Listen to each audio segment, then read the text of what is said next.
Julio, can you hear me? Yes? All right, so I apologize. I apologize for this very late start. We're waiting for another one of our committee members to join us. We should be starting very soon. Please bear with us. Thank you.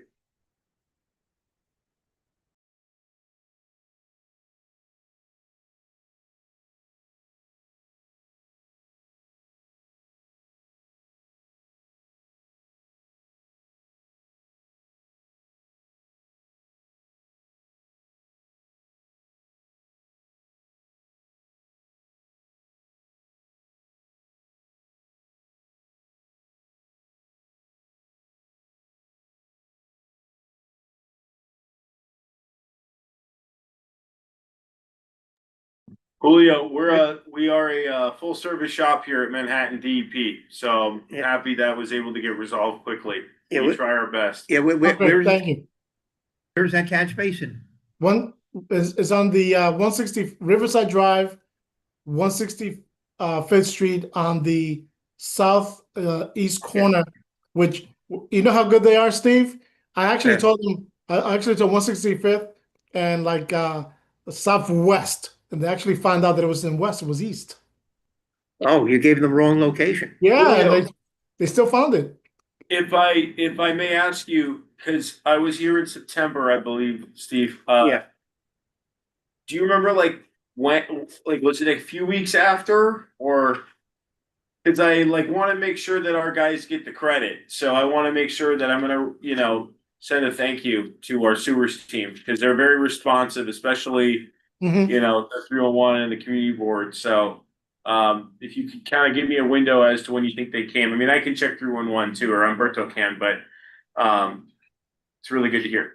Yeah, it was very quickly. It was done very quickly. It's very Well, Julio, you should send a thank you note. Hey, that would be helpful for our guys if you want to do that. Not to me or Humberto, but just thank you, DP, and I'll get it to the people that respond. But you can send it to us, but well, he has to send it to you. Yeah. But I'll give you his email address. No, I think I have it. Okay, good. He has both of ours. Thank you, Julio. Yeah, but I'll send the note out then. Yeah.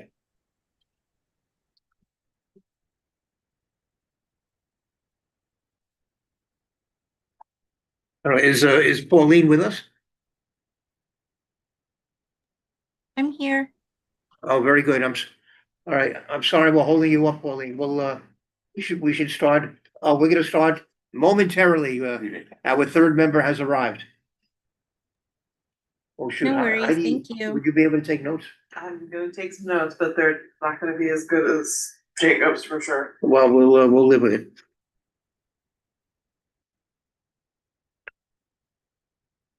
All right, so we're going to call this meeting to order. Welcome everyone to the Community Board 12 Health and Environment Committee meeting, November 6th, 2025. My name is Steve Simon. I'm the chair of the committee, joined by my vice chair, assistant chair, O.C. Kamina, and by one of our committee members, one of our better committee members, Heidi Guzman. And we have a special guest today, our Manhattan DEP Borough Commissioner, Marty Patu. And the reason he's here is because we've had some issues lately involving that are within DEP's jurisdiction. We had, which he will detail, but we had a couple of, we had at least one water main break. We had a couple of water main shutdowns. We had issues with dirty water. And then last week we had some severe flooding, not just Washington Heights or Inwood, of course, but throughout the city. We had flooding after that heavy rainfall last Thursday. And Marty is going to discuss all of these issues in a couple of minutes after I introduce him. But first, I want to put everything in perspective. According, I start out looking at the Daily News, and they do a monthly health and wellness supplement, and they tell us what each month is, all of the special designations for each of our months. This is, among other things, National Diabetes Month, Lung Cancer Awareness Month, COPD Awareness Month, Pancreatic Cancer Awareness Month. There's a lot of stuff to be aware of this month. Epilepsy Awareness Month, World Pneumonia Day. Well, you want to avoid that day, I think, November the 12th. Alzheimer's Awareness Month, Men's Health Awareness Month. Well, that's an important one. National Family Caregivers Month, National Home Care and Hospice Month.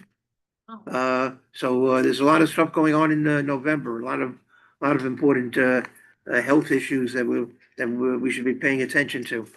But we're going to be a little more concerned with things right at hand here in our community tonight.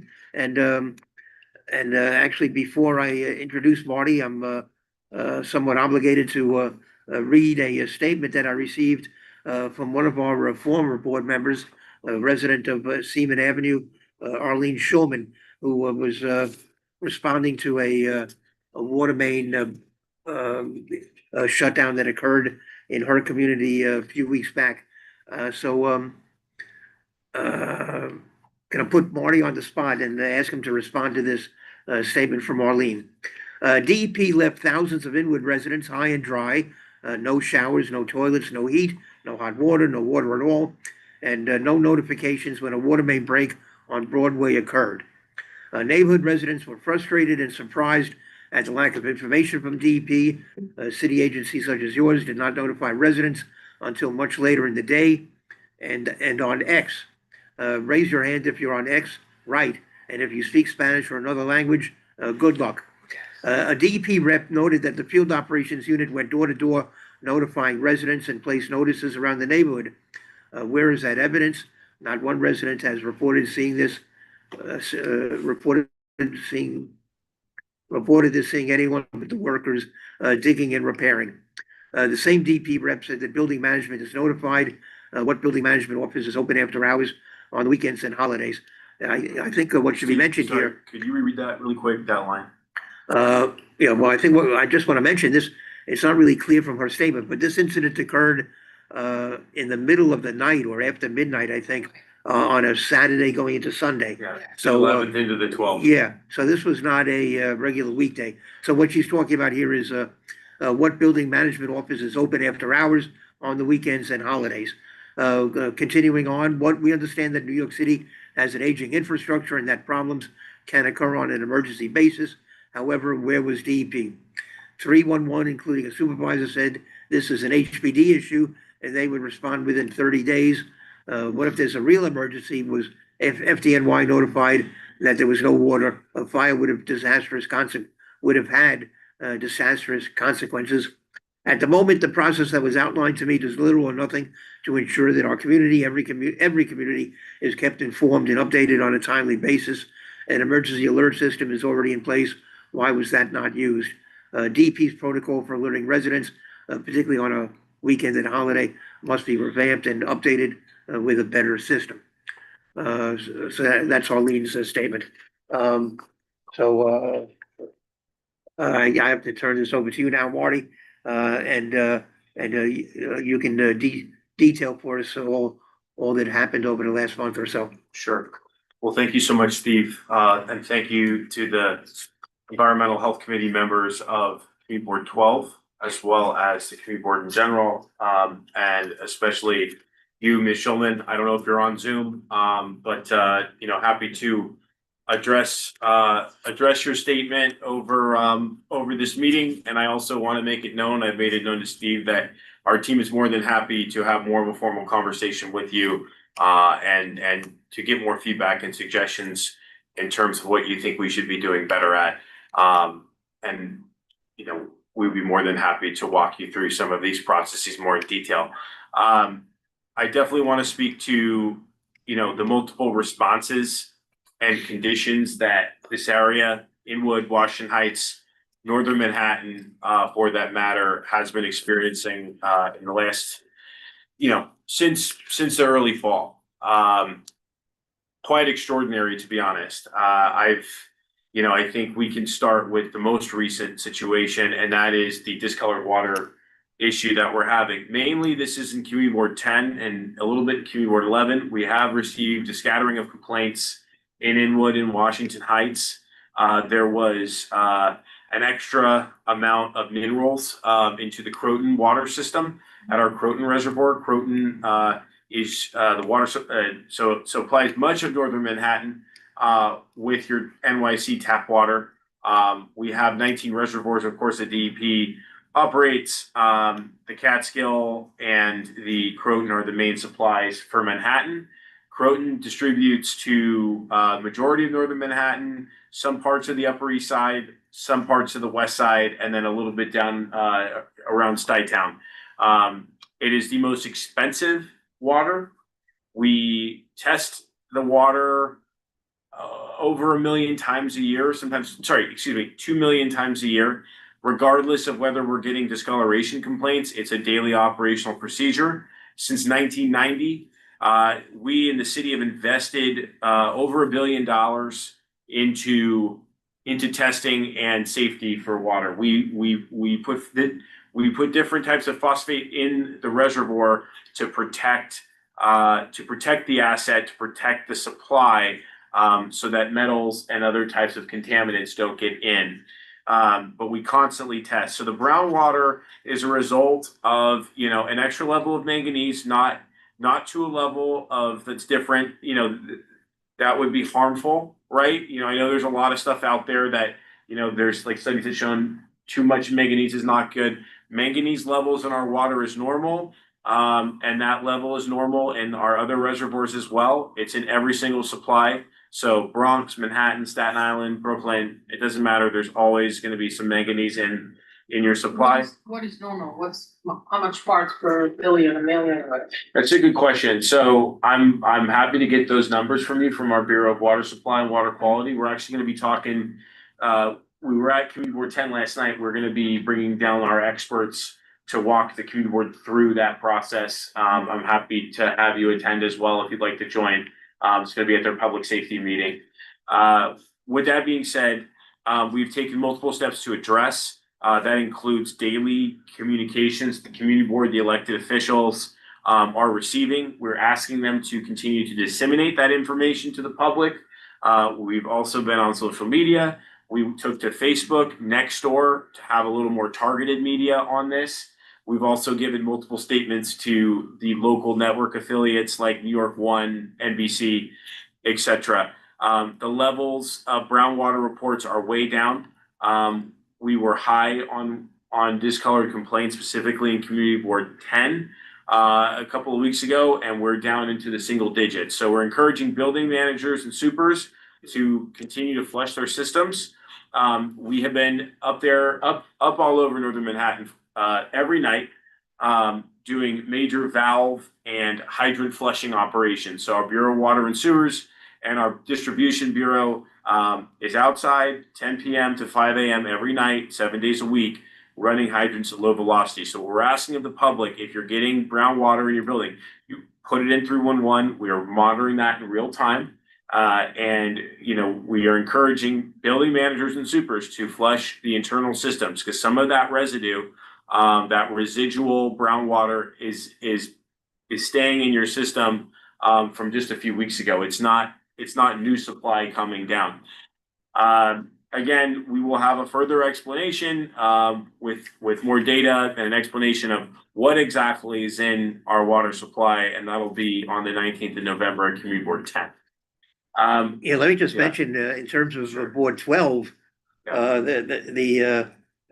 according to the report that you just gave, that Humberto gave me earlier today, the highest number of complaints to DEP from Community Board 12 in October involved dirty water. A total of 104. Correct. So I don't know what the number was in Board 10, but that was higher, but this is high and it's not acceptable. Yeah, so. This is pretty, and this is very, very unusual. I mean, it is unusual. I can't recall another time when there were that many dirty water complaints. We have seen it before in the in the summer turning into fall season, but in recent history we haven't seen it as heavy in terms of the complaints. And I kept bringing up Board 10. in all of northern Manhattan, CB10 had the highest volume of complaints. Community Board 12 did not report any today. However, we've also been, it's not just in Community Board 10 is where the operations are. We're all over northern Manhattan and we've been responding to these. And go ahead. are you mentioning that, that you have people who are running the hydrants? Yeah, low velocity, and they've been doing that for the last at least 2 to 3 weeks. Every single night? There's a major distribution and field operation going on every night from 10 p.m. to 5 a.m. Right. They're going grid by grid in the Manhattan first zone, which essentially borders your board and goes all the way down to Central Park. So the top of Central Park. So it's a big. Oh, but so it's not necessarily happening here in Board 12. It's happening where we need to need to address right now. Okay. Majority of hydrants, Community Board 12 have been flushed Oh. and the water is running clear. If that changes, of course, we'll continue to update the board. Steve, I've kept you on the daily notification list, you and Ebenezer, as well as the council member, the assemblyman, the congressman, the mayor's office. Everyone is aware, even if you're not getting that many complaints up here. Yeah. We are giving the locations where we're going out every night during the day. Oh, so the majority of our hydrants though have already been flushed. Correct, that's correct. Okay. And if there are certain locations that people want to flag for us, again, put it in 311. We're monitoring it in real time. If you have one as well, you can always email me. We can put my email in the chat. I'll even give you my cell phone number. We want to be as responsive as possible. So that's the first matter. Very good. So as a system, out of the 19 reservoirs, only 1 or 2 are doing filtration, right? Well, actually, yeah, that's a good point. Most of them- I thought the Croton system is being filtered in the Bronx. Well, yeah, No, okay, go ahead. no, go ahead. I don't want to talk too specifically to water supply and water quality. Why not? You're interested.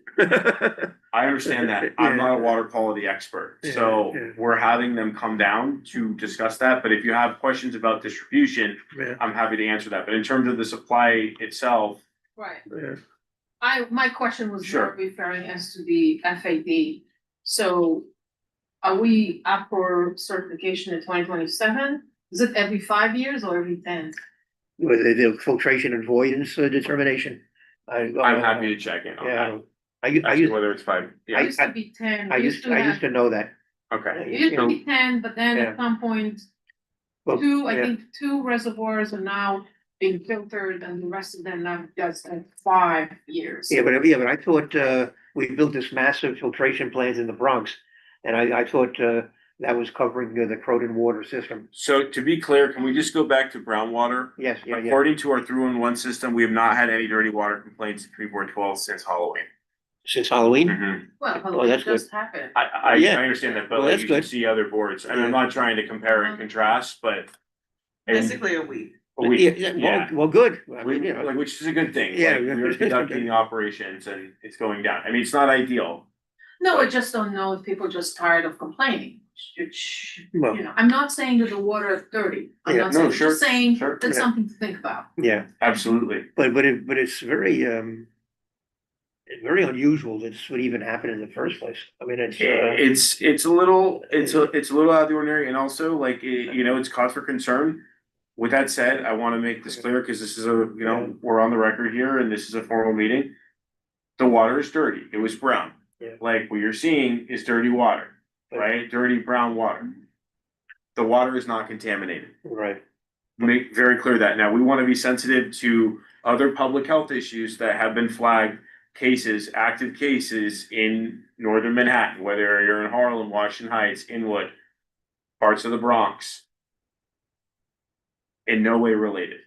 And we work very closely. I know Pauline might be on the call tonight. We work very closely with the OHMH. When they were notified of cases, we were talking to them, right, about, just about the day-to-day. In terms of the water quality issue, it is in no way a public health emergency or issue. It's not related. But do we have any idea how this extra level of manganese ended up? Seasonal, yeah, so seasonal what I can say, is seasonal changes. Extra rain, we got a lot of extra rain in the reservoir this past early fall, late summer. So it's a natural And so that, development. yeah, so it's a natural development, however, water quality and water supply is gonna speak a lot more deeper into Yeah. the causes, what exactly, not just the manganese, but what else is in the water supply. I do think it'll be very helpful, and of course, the general public is invited to join in that meeting. So that's at Board 10 on the 19th. All right, Should we go to the next? yeah, let's go to the water main, was there more than one water main break? Yeah, There was yeah. definitely a water main break at Dykeman and Nagel. So how do you, I wanna make sure that we're addressing Arlene's Yeah, right. letter, right? So I think I'm happy to go to, and I'm happy to take any questions too, but let's go to October. Is that Okay. helpful, or do you wanna go to the first one in 9/11? Well, let's just briefly mention the one on, was it 9/11? 9/11 was was the biggest one, yeah. Dykeman and Nagel, Yeah, well, let's, I mean, just for the historical records, Sure. let's cover that one. sure. So, So on September, late night on the 10th of September, early hours of September 11th, we responded, DEP, Water and Sewers responded to a water main break at Dykeman and Nagel. This was all over the news. There was definitely a geyser. There's a lot of water coming down. They closed the whole street. Yeah, Yeah. so I was up there with NYPD we had over 150 laborers on the scene to this. We were working very closely with NYPD, New York City Emergency Management, the folks who put out the Notify NYCs. They had an on-site emergency manager. In addition to our emergency management team, myself, our Deputy Commissioner for Public Affairs and Communications, all the first deputy chiefs of our water and sewers, our engineers, DOE engineers, NYCHA plumbers, for the NYCHA development across the street. You had the top operational brass of New York City on site. The council member's office, I want to give a lot of credit to Councilmember De La Rosa's office, who sent staff, bilingual staff, to help us with comptroller claim forms, which is the claim form that comes through the comptroller's office if there's any damage in your basement or in your apartment. So we did a lot of outreach as we were addressing this throughout the day. Public Affairs was out there with the council member's office, with some of the community affairs officers from NYPD, and we were going door to door, giving out those claim forms. Luckily, we didn't see or get many reports of damage in basements, which I personally, when I had gotten to the scene, and I'm still new to the agency, so I'm not an expert. When I got up there, I had thought immediately, oh my God, all these basements are gonna be completely flooded. This is gonna be huge in terms of the residential cleanup. Additionally, sorry, yeah, But go let's ahead. go back to Yeah. the break itself. Cause that's what I think concerns our committee is the condition of our infrastructure. So, We're dealing with, do we? we're dealing do- with 100-plus-year-old water mains. Yeah. Like that is the fact of the matter. Yeah. It- And that was the case here. It was 100 years old. here, let me just write this down. I can get the year on this specific main. Yeah. I believe close to 100 years old, if not older. So So basically, it was a break, because of the age of the pipe, of the system, of the water main. years, yeah. Yeah. Now, with that being said, so I'll just get through this side and then you can, sorry, I just want to be really clear step by step. Okay. Because she had a lot of concerns about our response. I want to make Okay, sure that well, yeah, we're not up to her thing. yet. okay, But, all right. so how long did it take to repair this? Our crews responded at 4 AM on the 11th. That's when the first group of water and sewer operators showed up. What time? 4 a.m.? 4 o'clock in the morning. Yeah. Then we had to call in people from other yards, like other parts of the city. All of Manhattan was there, and then Brooklyn, Queens, people came in from all over to help. Then we brought in emergency contractors, which is a common thing. The DEP does, the DOT does, most New York City agencies will bring in a private emergency contractor. Our contractor came in to assist with the excavation. In the meantime, we also had nearby breaks that were related to the main water main break at Dykeman and Nagel at Sherman and Arden, I think was one of them. Arden, Sherman, there was one. Sorry, there was two small ones there. But the main one there at the main intersection of Dykeman and Nagel, we had water back on the first time by around 1 p.m. However, a lot of people were getting groundwater, pressure was going on and off for the first couple of hours there. Afterward, everything was completed, including road repairs, within 3 days. In terms of that location, we made road repairs after the excavation with DOT, in coordination with DOT, in coordination with the MTA, within 3 days at that location. And I wanted, Nagel. and Dykeman, yeah. Not the Broadway. No, No, that's a whole, We that's didn't get the there. second. We didn't get there yet. So Yeah. I'm just gonna make sure Yeah, that yeah. I'm like factually accurate on the, cause I know when we did the repairs, cause I have the picture of the repair. Alright, so, But people were not without water for 3 days. sorry, I'm incorrect in terms of dates. Oh. September 16th, roadway was complete with the repairs. 16. With the roadway, but people had water on, I mean, see, listen, I don't wanna confirm for the entire neighborhood. Yeah. But we were getting reports that water was back on within 4 or 5 hours. Now, sometimes the pressure was low, we were encouraging the public to run their Yeah. water faucets. Yeah. We did run some hydrants. We worked to get the water on as quickly as possible, but we also worked to try to make emergency repairs as quickly as possible. Sure. To mitigate any residual flooding and of course, to make those road repairs. It took a few days. And then we also had concerns with NYCHA, like our first priority also, always is to make sure that NYCHA developments are fully operational in terms of water supply. So we worked hand in hand with their plumbers. We also had one in Harlem that day, of St. Nicholas and in the 130s, we had one at the same time. So we had 3 or 4 in northern Manhattan, on that day, on September 11th into the 12th. Water main breaks? Water main breaks, Oh my correct. God. Now, in terms of notifications, which came up in Arlene's. Yes. So quickly, we do our own notifications to the elected officials, the community board, to the bids, and to NYCHA operations. That's what DEP is responsible for in terms of the immediate notifications when we have a water main break, or we do a scheduled shutdown. You get all my scheduled shutdown Yeah. emails, right? We also communicate to the public via social media. We depend heavily on our elected partners, our community board partners to help get the word out.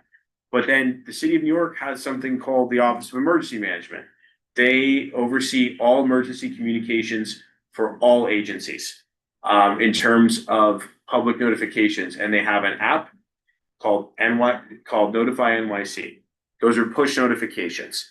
They can be sent to your text, they can be emailed. I don't know about robocalls, I'm not sure, I can double check on that, but NYSEM was on scene. They had a citywide crisis manager on scene at the Dykeman and Nagel water main break on September 11th. I've heard that so we made notifications, DP, myself, Borough Commissioner, I made the notifications to the electeds, to the mayor's office, to community board, as well as the bids, any bids that were involved. DOE, they had their head of Manhattan facilities. They handled the schools. We don't speak for another agency. We're very careful about that, although we work with one another very closely. So all of the operational people in Manhattan from every agency was in the know on this. NYSEM, which coordinates day-to-day emergency notifications for the public, they had a representative on site that morning. I was with him. Now we also took to social media. We took to Twitter, now X, we took to Facebook, we took to Instagram. We also took to LinkedIn. Now, I know that's not perfect because I know there are multiple different ways of how people communicate, and we try to be sensitive to that. However, we're communicating on our platforms for the entire city. So there were other emergencies going on at the same time. We're trying to target the audience to be here in Inwood or here on the Upper East Side, or here in Brooklyn, right? That's a constant difficulty that we run into in terms of how we get the word out online. Bilingual as well? Bilingual as well. Okay, Every communication that was put out on social media was in English and in Spanish in real time. Well, I tell you, this particular incident, though, I think,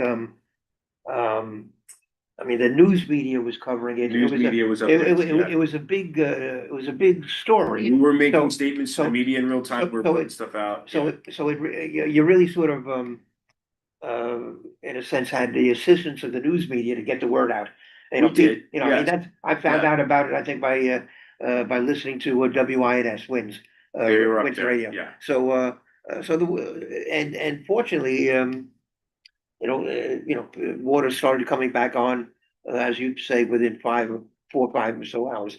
So, Our highest priority is getting the water back on So- for customers, but we have to do it safely and we have to do it effectively, which Yeah. means we have to pay attention to what we're doing. so really. Rush it, it'll do it, you know what I mean? Yeah. So for whatever reason, in this particular case, we did not hear the same kind of outcry that we heard with respect to what happened later on, a few weeks later. Because we had all hands on deck on Yeah. 9/11 Right. and I wanna. It was I guess it was a much more serious water main break. You know? What, the one on 9/11? Yeah. 9/11, Yeah. yes, and then also I will just disclose this, and I take responsibility. Yeah. I was on paid time off on the 11th and 12th of October. Humberto and other folks at DEP were handling the entire city. They did everything, I mean, we were just short-staffed that weekend. Our teams worked as hard as they could to try to get the word out effectively and quickly. There are some nuances with this particular one in October. So if I could Okay, go yeah, go ahead. ahead. So Yeah, this is I'll be the- quick, I'll be So quick, this, yeah. so this is the one at Broadway This is and Cumming Street. Broadway between Dykeman and Cumming, Yeah. yeah. So initially there was a private job. A private job is when a private company is doing a sewer job. They're doing some sort of plumbing operation, which requires us to do a shutdown to the city water main on their behalf. Happens all the time. Steve and Ebenezer receive our emails on scheduled shutdowns a couple times a week. So So this is not a water main break. I gotta clarify what Okay, happened. okay. Sorry, I'm not trying to be Okay. rude. I just No, wanna, no. yeah, I just want, I want to make it yeah, I clear, understand that. because it is, to some of us, it's an important distinction. Yes, so I wanna be clear about what happens, like, cause essentially there was the private situation. Yeah. We had thought initially it was a leak on their end, and that's why we did a shutdown. There may have been, but then when we went out there to do the leak detection, we discovered that there was a leak on the city water main. Oh, And that we had a valve that was painted over by another city agency. That happens sometimes because utilities and water, we are on top of each other in Manhattan. It's not like that in other boroughs. In Manhattan, how it's planned underground, we're constantly moving in between Con Ed, MTA, DOT. The valves got painted over, we discovered a leak in the water main, city water main. So, yeah, the private matter was the private matter.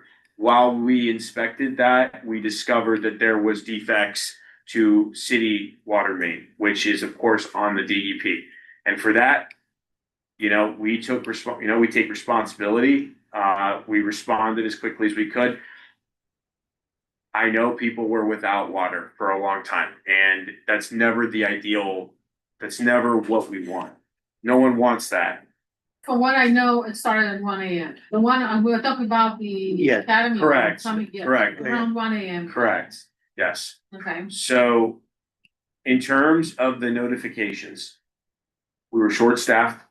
Our teams did everything they could to get it out quickly.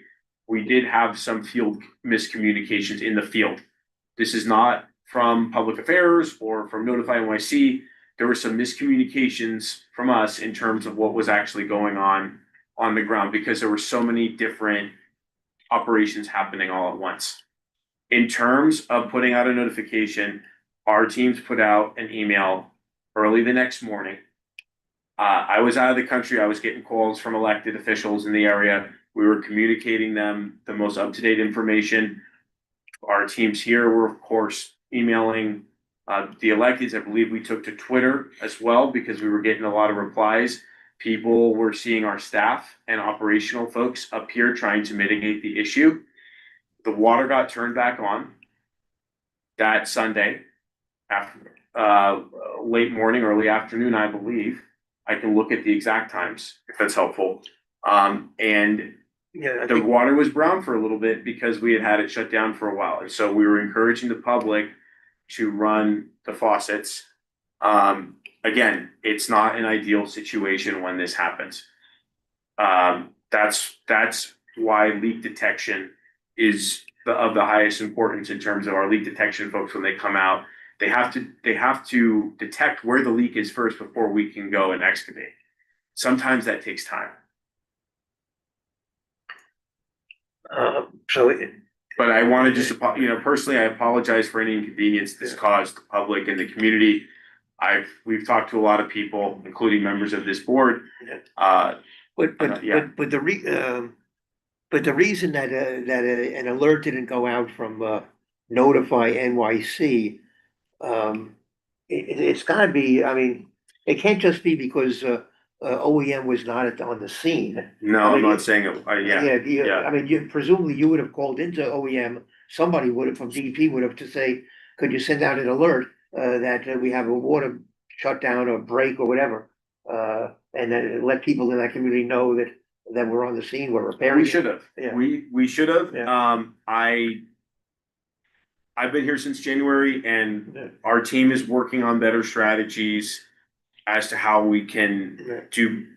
We do very well at getting the word out to the community board and to the elected officials in terms of the agency. Yeah. Social media can be really difficult to navigate, but I think what we really need to focus on this is a learning lesson. Unfortunately, it's not ideal. But I think walking out of this and the feedback that we've received from you and from a lot of other community members, we've heard you on social, Yeah. we've got emails, calls. We're gonna start being a little more proactive with how we work with NICEM on Notify. Yeah, And that's something that I would think- like to do, and I think that's the important, yeah. next move. But I mean, Yeah. I don't want to downplay or discourage you from contacting the electeds or the community. We are board. gonna continue For doing sure. that, but I'm But talking I about would- the NICEM But languages. I would Yeah. say, for the general public, maybe priority should be, making sure that 311 knows about it. Cause Arlene calls them up, they have no idea what she's calling about, and they think it's a limited issue with her building, and they tell her it's an HPD issue. Which Yeah, of course it isn't, because it affects the entire community. This particular situation, I think, affected people all along Inwood from Dyken, all the way up to 218. Steve, with respect to, 218th Street. yeah, So, you know, the problem is, and the elected officials there, I mean, yeah, and the community board, we're not around it to 1, 2, 3, 4 in the of morning. course. So the most important thing would be to make sure that 311 and NICEM knows about it so that the alert can go out from NYC Notify. So let me just make something, listen, I just wanna make a quick differentiation. Yeah, The 3-1, so let's table 3-1 for a second. Okay. Let's just talk NICEM. yeah, So, and like Notify NYC. We have our own emergency communication center, which is 24 hours, 365. Yeah. If there's a major issue, they call NICEM Watch Command, right? That's how we communicate. Like we get stuff from FDNY. When there's a major fire, our crews respond to the fire to assist with the hydrant support if need be. That all comes through our emergency communication center. That is not a public facing, that's an interfacing for operations. However, a lot of the times that's how notifications are made going to NICEM. So in terms of like what So- BPAC, so that must have happened here. so in terms of what BPAC does, which is our Public Affairs Bureau going to Right. you and the elected, Right. that's always gonna say the same. I'm more focused though on how we can get better at getting NICEM to put more Notify NYCs out. And that's something that I wanna take back. I that's wanna good. work on it with you. Great. Right. As for 311, Does it's not a perfect system. Yeah. It's not a perfect So system. that operates different. I cannot speak for, and I'm really sorry that happened. Yeah. You know, the person said it was an HPD issue. Obviously, it wasn't. Yeah, We cannot speak for every 311 operator that Right. calls in. I mean, it's unfortunate. It was a I don't want to speak for 311. It was a Yeah. miscommunication. yeah, but that's, But the nice and but that's notified really- push is very important. yes. Yeah, And the 311 issue is really certainly not limited to DEP. It's a struggle that we are all trying to yes, work on, it's- and, yeah, It's a citywide concern. Yeah. And there's gotta be a better way to manage that. I can appreciate that, The other thing about us here as a community board, yeah, I think that I understand it's a weekend, but both cases it was a weekend, right? no, the No. September 11th was, Tuesday, Okay, Monday so and Tuesday, I sorry, no, think later. when it's a weekday, it's easier, but maybe we can send out notification via email blast that is not related to the newsletter that is coming out. yeah, we need, yes. yeah. The newsletter Yeah. is no, I'm not gonna talk about the Yeah, newsletter. we know, we have our own issues. No, I understand, but I'm saying in emergency situations, like this is an emergency, Yes. there is no water, it's Yes. serious emergency. Yes, So that has to go out as a separate email, yes, just blast it. Cause, you know, a lot of us are still using email as a, you know, way to get information. And so, you know, not everyone on X or Twitter or. And that's a great point, and that's why, you know, in terms of it, so so that we're all on the same page. When we have an emergency, like, listen, the 11th and 12th was I really was an isolated incident and was, again, it's something that we need to deal with. We need to address the notify NYC issue. Was I New get that. York One on top of that right away? Did you guys call New York One, hey, you have to? Okay.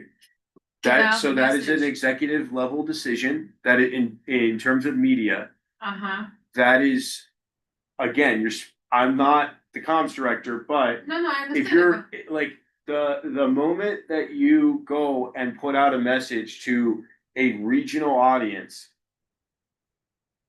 that doesn't isolate the problem. We want to have it fixated on the targeted area that is being affected. What we can do though, and that's the thing with X or other big social media platforms, whether it's the media itself, the news, print, radio,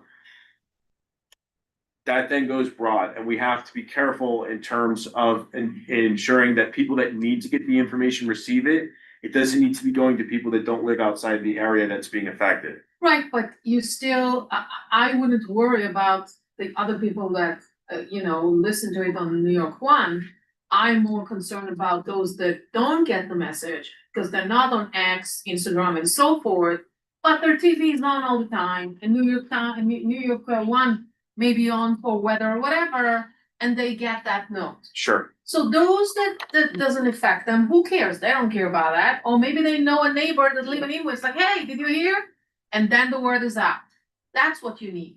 You need the New York One to be a major source of how the information is getting out. And we do that, but Yeah. again, I'm not going to agree tonight to do that Right. on every single thing. It is a case by, Yeah. we do that on a case by case thing. A lot of times we will put out a proactive media advisory. I don't know about this particular on the 12th.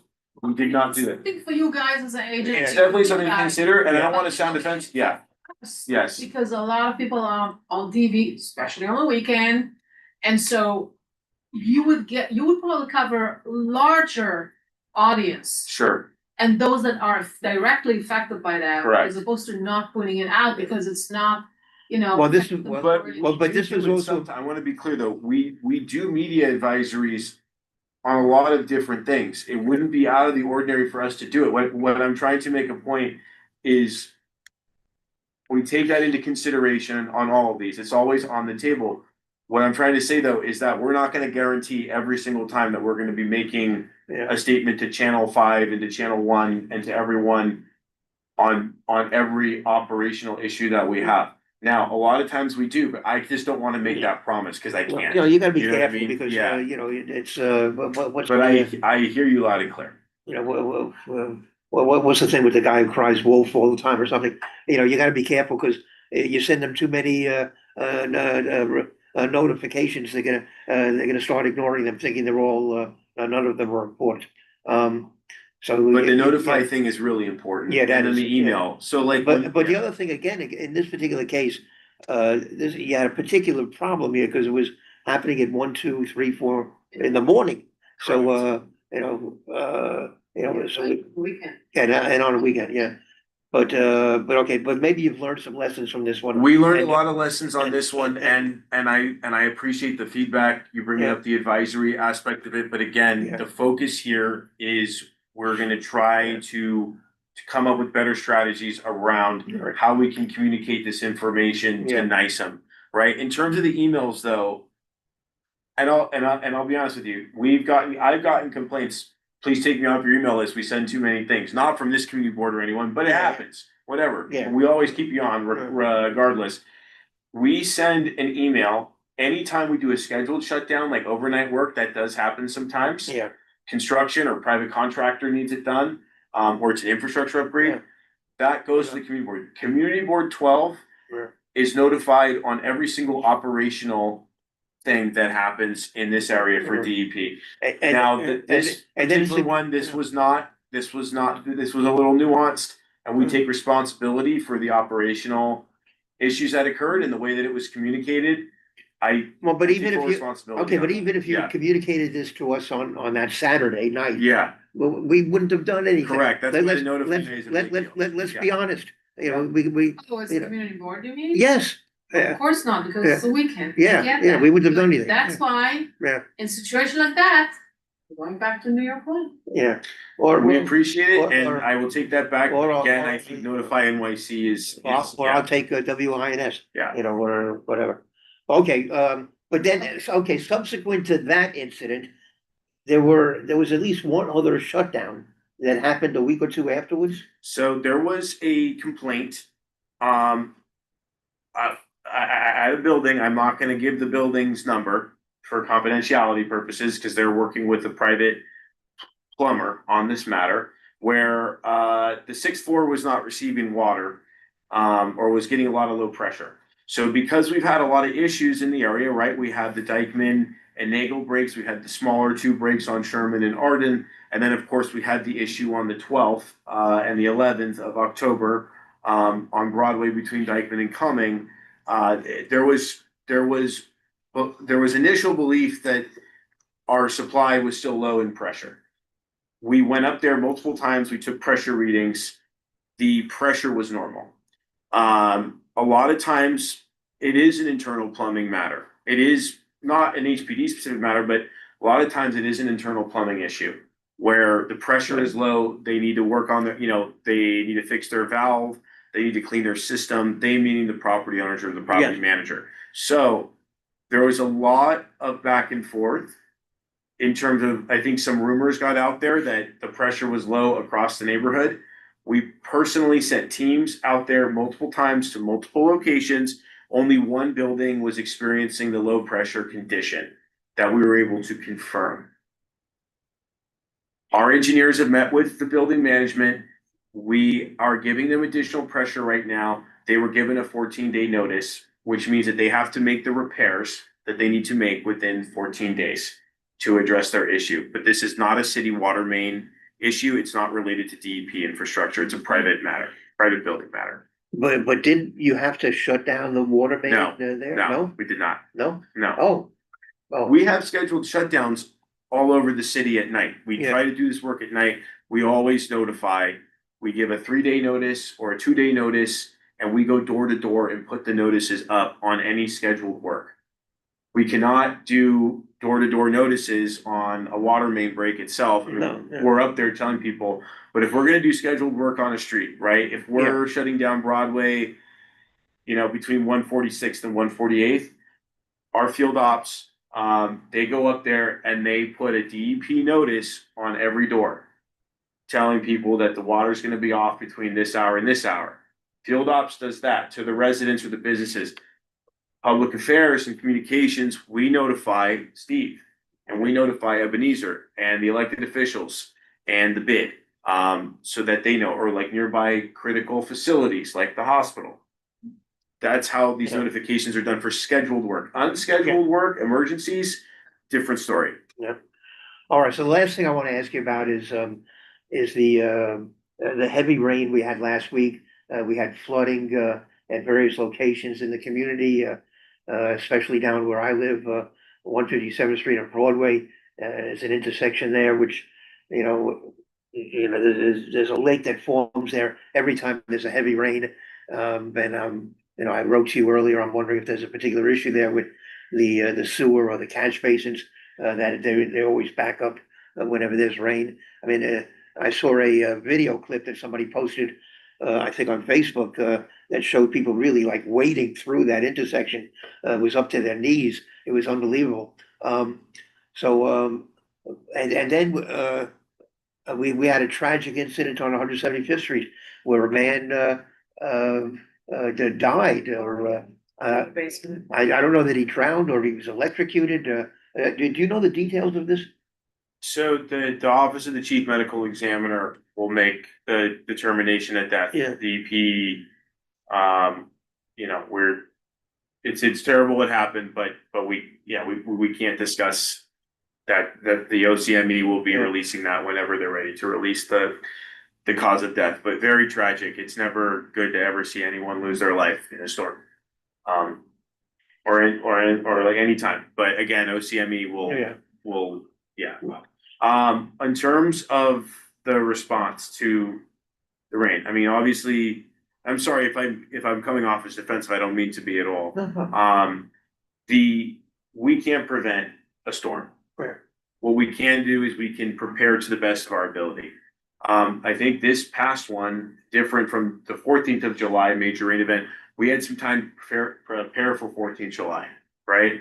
Manhattan got hit this time very quickly, very hard.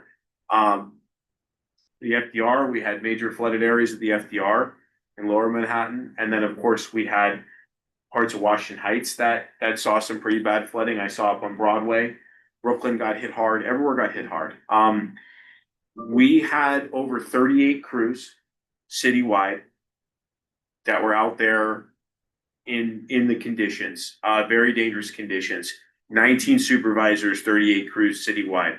The sewer system, and as I said this when I came up here the last time after July 14th, the sewers need to get upgraded. We are in an outdated system. We're working in a system where essentially the system can handle, I believe it's 1.75 inches of rain a minute, right? A minute? Oh, Sorry, yes, An hour, but then, in an hour, but Yeah. hold on, sorry, I'm Yeah, I'm in out a of. minute, we will be. Yeah, just Over here. man, give me a moment and I'll pull up the exact numbers. What I'm trying to get at Yeah. is we're getting overwhelmed Yeah, by the right, system. right, right.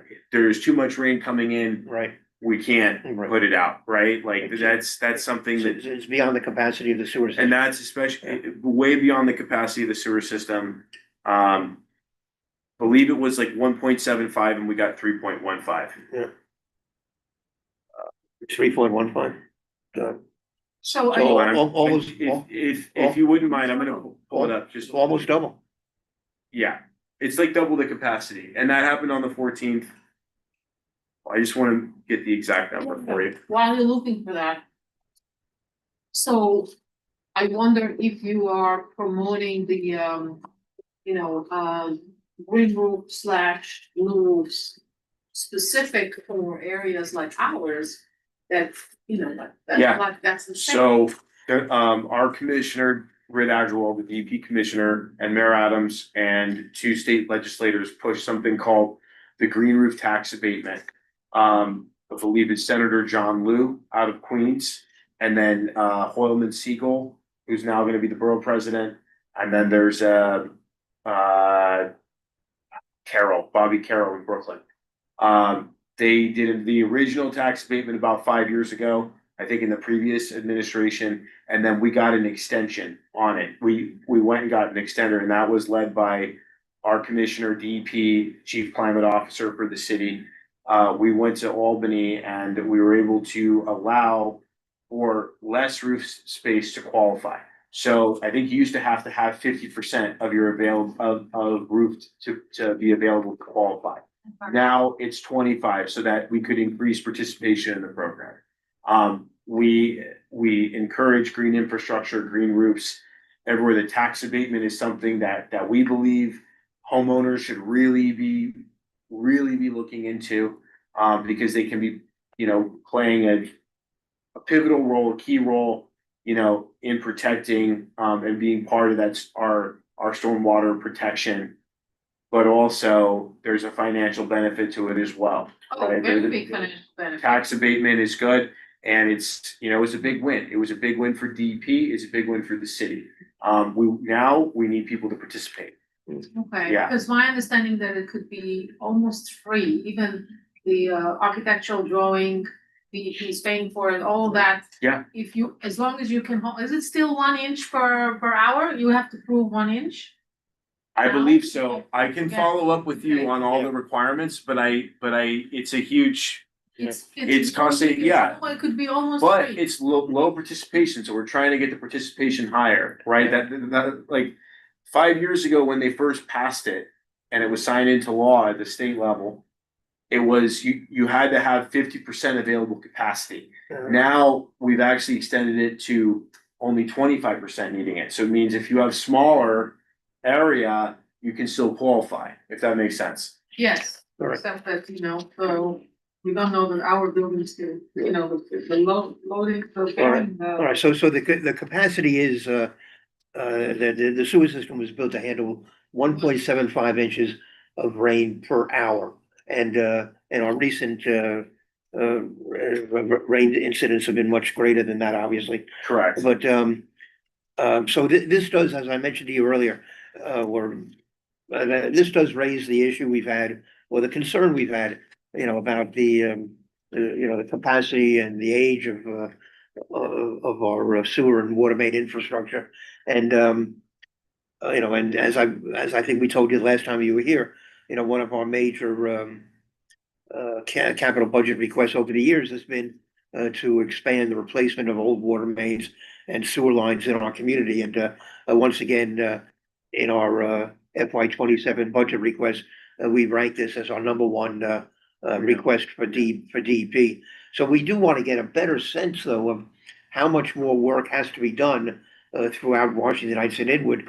A few years back, there was a lot of, DDC was doing a lot of, water main and, sewer replacement throughout our community in, different places within both Washington Heights and Inwood. And, we don't really have a sense of how much more needs to be done, which, what, and how this may have, expanded the capacity of our system. So you've told me that, there is a study that's underway, to evaluate. It's about to be complete, It's, yes. to evaluate the infrastructure, at least Right, in Inwood. And Arlene was asking about it too. Oh, really? Oh, I believe that she brought up the question about the drainage plan. yeah. Oh, did she? Oh, okay. Yeah, Okay. from what I read in the email that you sent, there No, was a question no, about that drainage. was my email. Oh, it was your email, okay, Yeah, all right. but, I'm the one who keeps bringing it up. So we have something that's coming out, but it's not we have something for the area called a drainage plan, Oh, just for Inwood.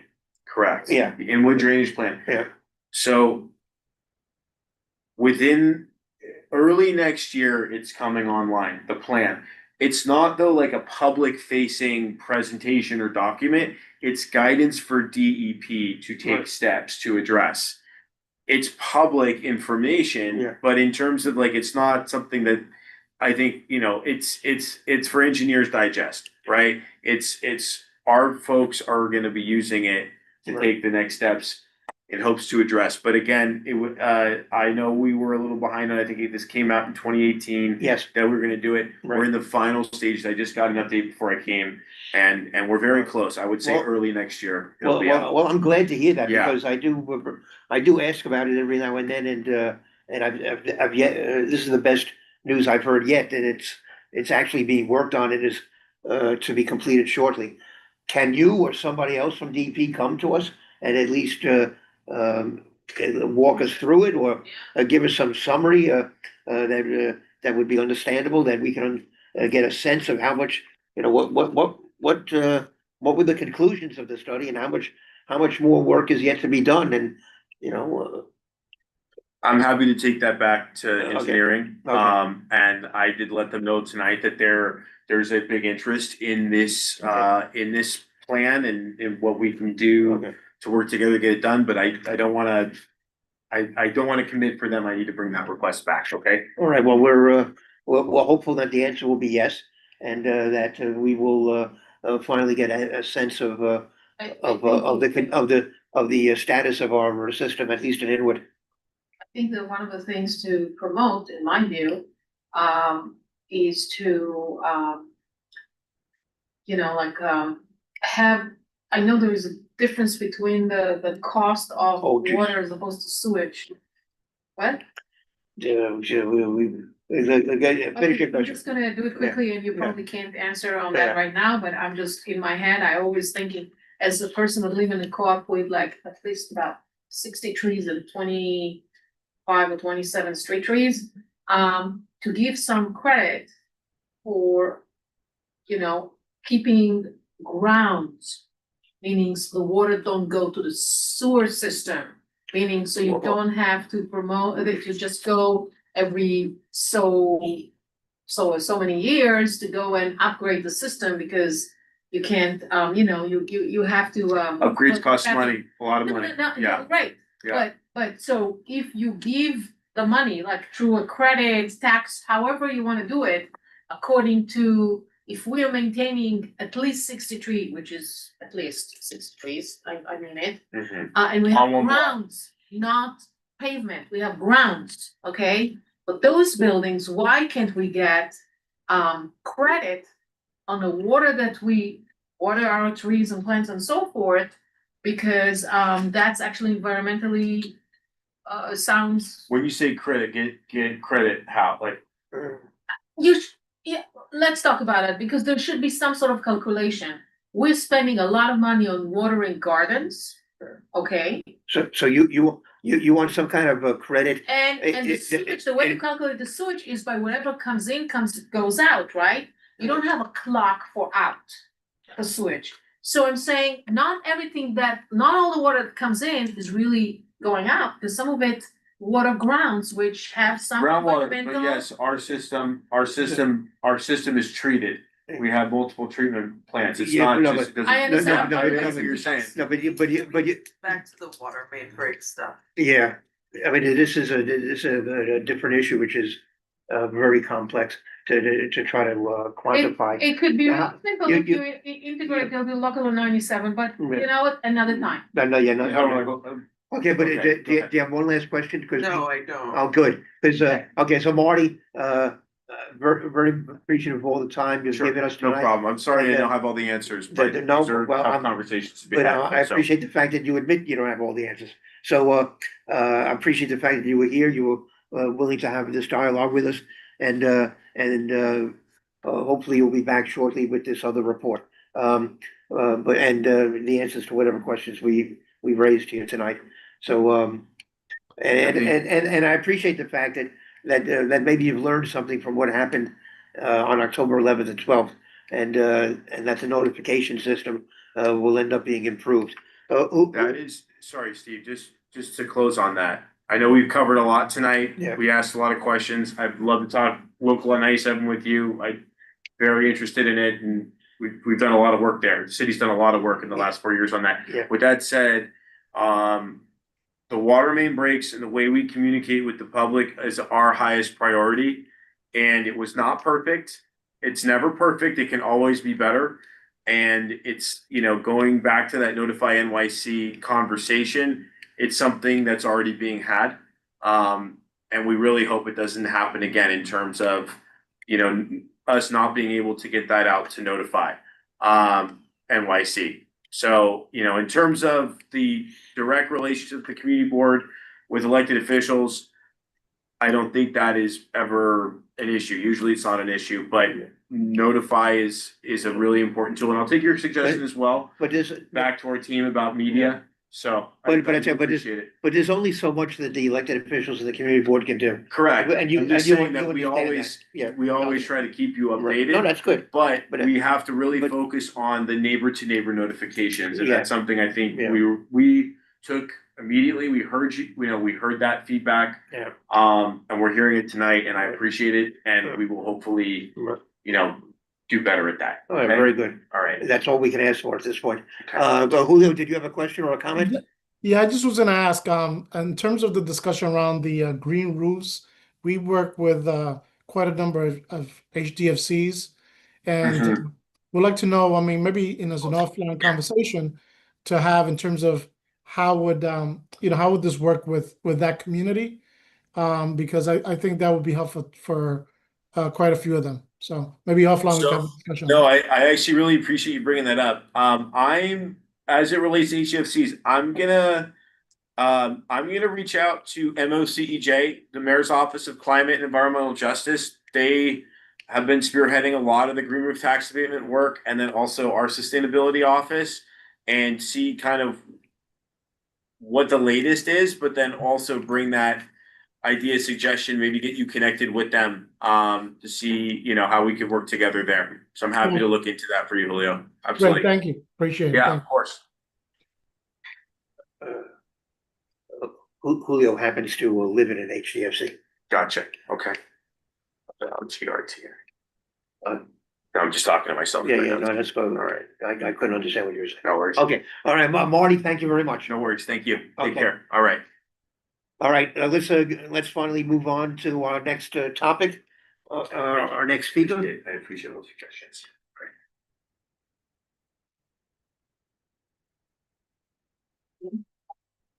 Pauline, are you still with us? Hi, everyone. Yes, I'm still here. Okay, thank you. I just want to report that, of course, I checked the DOHMH website before coming to the meeting today. And, as we discussed last time, the amount of data now available on COVID-19 cases is, it's no longer really available as much as we had in the past. We still have the hospitalization rates Yes. for the period, the 28-day period from September 5th to October 2nd, shows that two of our zip codes were fairly high on the scale. Zip code 33 was at number 29 with 8.5 hospitalizations for 100,000 people. Zip code 32 is at number 34. That's 7.9 people out of 100,000. To put that in perspective, we have 100, I think it's 177 zip codes in New York City. So the two of them were pretty high up on the scale in terms of hospitalization rates. Zip codes 34 was listed as number 94. Zip code 40 was listed as number 99. But neither one had any significant hospitalization rates. They were de minimis, maybe 0 or less, if that's possible. And in terms of respiratory illnesses, ER visits, not necessarily hospitalizations, just ER visits for the week ending November 1st. They increased overall 2% since the previous week. With COVID-19, no change at all. With flu, increased by 83%, and RSV increased by 67%. So, Pauline, how do you explain that? Well, we are in the throes of flu and respiratory illness season. So we are just encouraging everyone to go get vaccinated if they haven't done so yet. I wanted to show everyone that we now have this health map on our website where you can find all these different categories of services. And you can find on this vaccine tab, of course, something went wrong because it's my government computer. Sorry about that. It was working right before I'm sorry, don't blame the government. Well, it was working right before I hopped onto this call because I wanted to make sure I had all my tabs up for you guys. But anyway, if you want to just go to our website, you will find this there. And you can search for a multitude of vaccines and locations in your area. So that's hopefully helpful to the community to utilize. So I'm sorry that it's not working right now. But I did pull up some data that you guys are always interested in learning about. So Yes. as of Halloween, we're still at 18 measles cases, so that's good. Again, So last year, that's not anything. Excuse me. Does that means there's been no increase since last increase. month? That's since, correct. Since the last meeting. Wow. Correct. Oh, So that's good. Good Good news, news. yes. And then also just wanted to pull up our map for rabies. And again, Manhattan seems to be doing pretty well. And this was updated on the 23rd of October. So I see that Quince is not doing great, but whatever. Wow. yes, lots of raccoons testing positive for rabies in Positive? Queens. Wow. Yes. Yep. So this is the map for New York so far. And so good thing Manhattan and the Bronx seem to be doing okay, knock on wood, and hope that continues. But the city did do a round of vaccinations with those little packets that they put into areas where raccoons tend to frequent, so and out of the way of where pets might travel, in order to vaccinate them through those types of vaccination methods. And then hopefully that helps with bringing down the cases. Obviously, we spent a lot of that activity in Queens and in Brooklyn and Staten Island. So, but I believe we did do a vaccination event in Upper Manhattan as well. So again, it's not harmful to pets.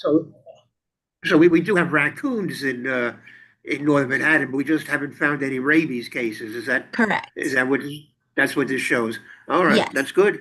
Yes, and we do encourage people who, if you have like an outdoor garden, I mean, maybe less so now that the weather is cold, to not leave it out, like to bring things inside at the end of the day, or to raccoon proof them so that you're not attracting raccoons onto your property, because they are opportunistic animals where if there is food around, they're very smart. They use their hands very well.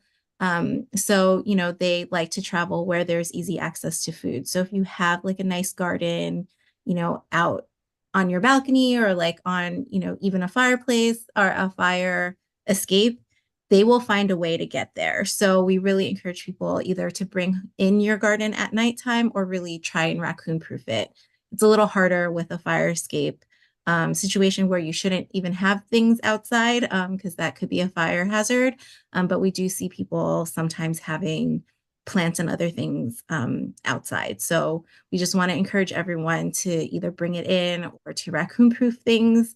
And if you do encounter a raccoon on your property, what is advised is that you call a licensed exterminator who will humanely remove it from your property and release it into the wild. They're not allowed to kill raccoons. They're, part of wildlife. We have no control over any type of, baiting and trapping and releasing. Either you or your property manager will need to hire that licensed exterminator to do it humanely. So that's the update on animal rabies. I mean, the raccoons seem to travel in, I don't know, in family groups or in packs. They're usually not just by themselves, right? No, they're not solitary. Yeah, I mean, you're right. They do live in, they are pretty social. And once they find like a readily available food source, they will definitely let their friends and family know. And then pretty soon you'll have a whole bunch of raccoons on your property.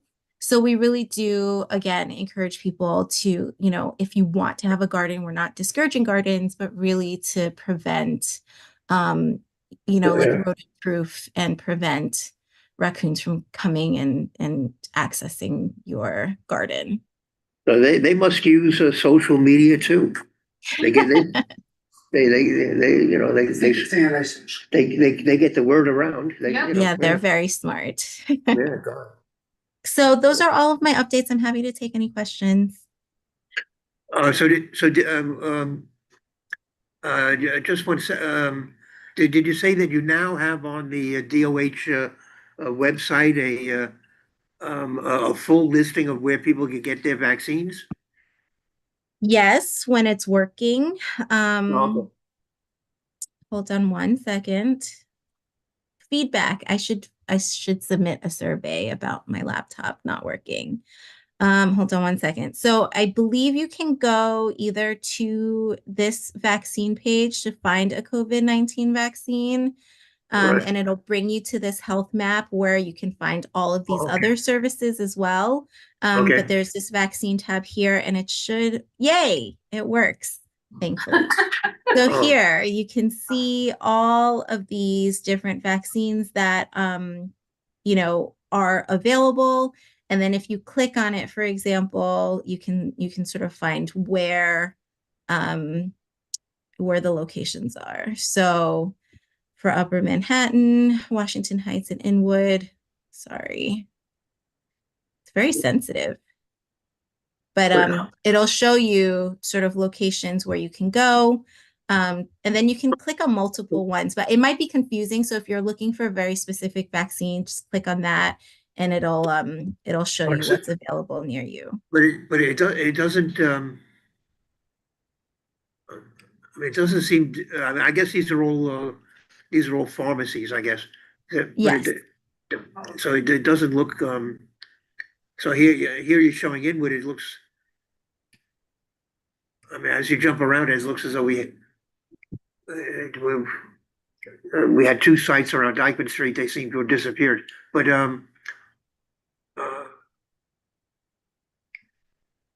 yeah, okay, now they show up again, yeah. Yeah, so when you scroll out, it sort of just circles like how many, and then as you Oh, I click see. on it Oh, or I- zoom oh, okay. in, Oh, okay. it'll be Oh, more I- detailed. Yeah, I see. so Okay. you can All right. see sort of where in all of Oh, Manhattan, oh, for example, okay. like here in Central Harlem, there are like Okay. 9 I locations. see. So Okay. All yeah. right. Mhm. All right. Okay. And then now you I can just go down the line for anything that you're interested in. And then, you know, of course, you can always go back and see what other services are available and where you can find them and things like that. So hopefully people utilize this map. It looks like it could be very helpful for some folks. So if you can share that with your membership, that would be great. No, Oh, my other question would be about avian flu. I'm assuming you didn't mention that means we have none. Yes, so there's no update on avian flu. And to my understanding, that rooster situation was handled by NYPD, but I don't know for sure. OC, so if you have you heard anything about the Arden Street rooster situation? I just asked the person that report them to me. Okay, So I don't know. Let's see how long it's gonna. I'll let you know if I get a reply. please do, and then I will follow up again. Yeah. Okay. That's it for me. oh, geez, I just noticed, thank you, Pauline. I just noticed, that we had a lot of comments in the chat. Oh, gosh. With Jacob not being here, we didn't have anybody checking the chat. Marty mentioned on his way out that if there were outstanding questions from the chat, to send them to him via email, Yeah, so Do we have an email address? yes, I'm yes. sure Okay. somewhere.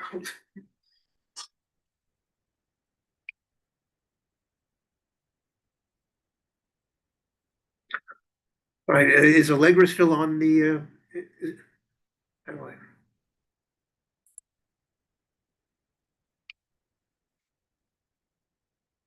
Yes, she's raising her hand.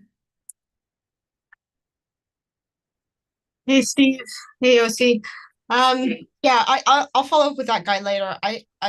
My comments to you would be that this 1.75 inches per hour, it's a Yes. number the DEP throws out, but it is, as far as I know, just a system-wide hand waving non-answer.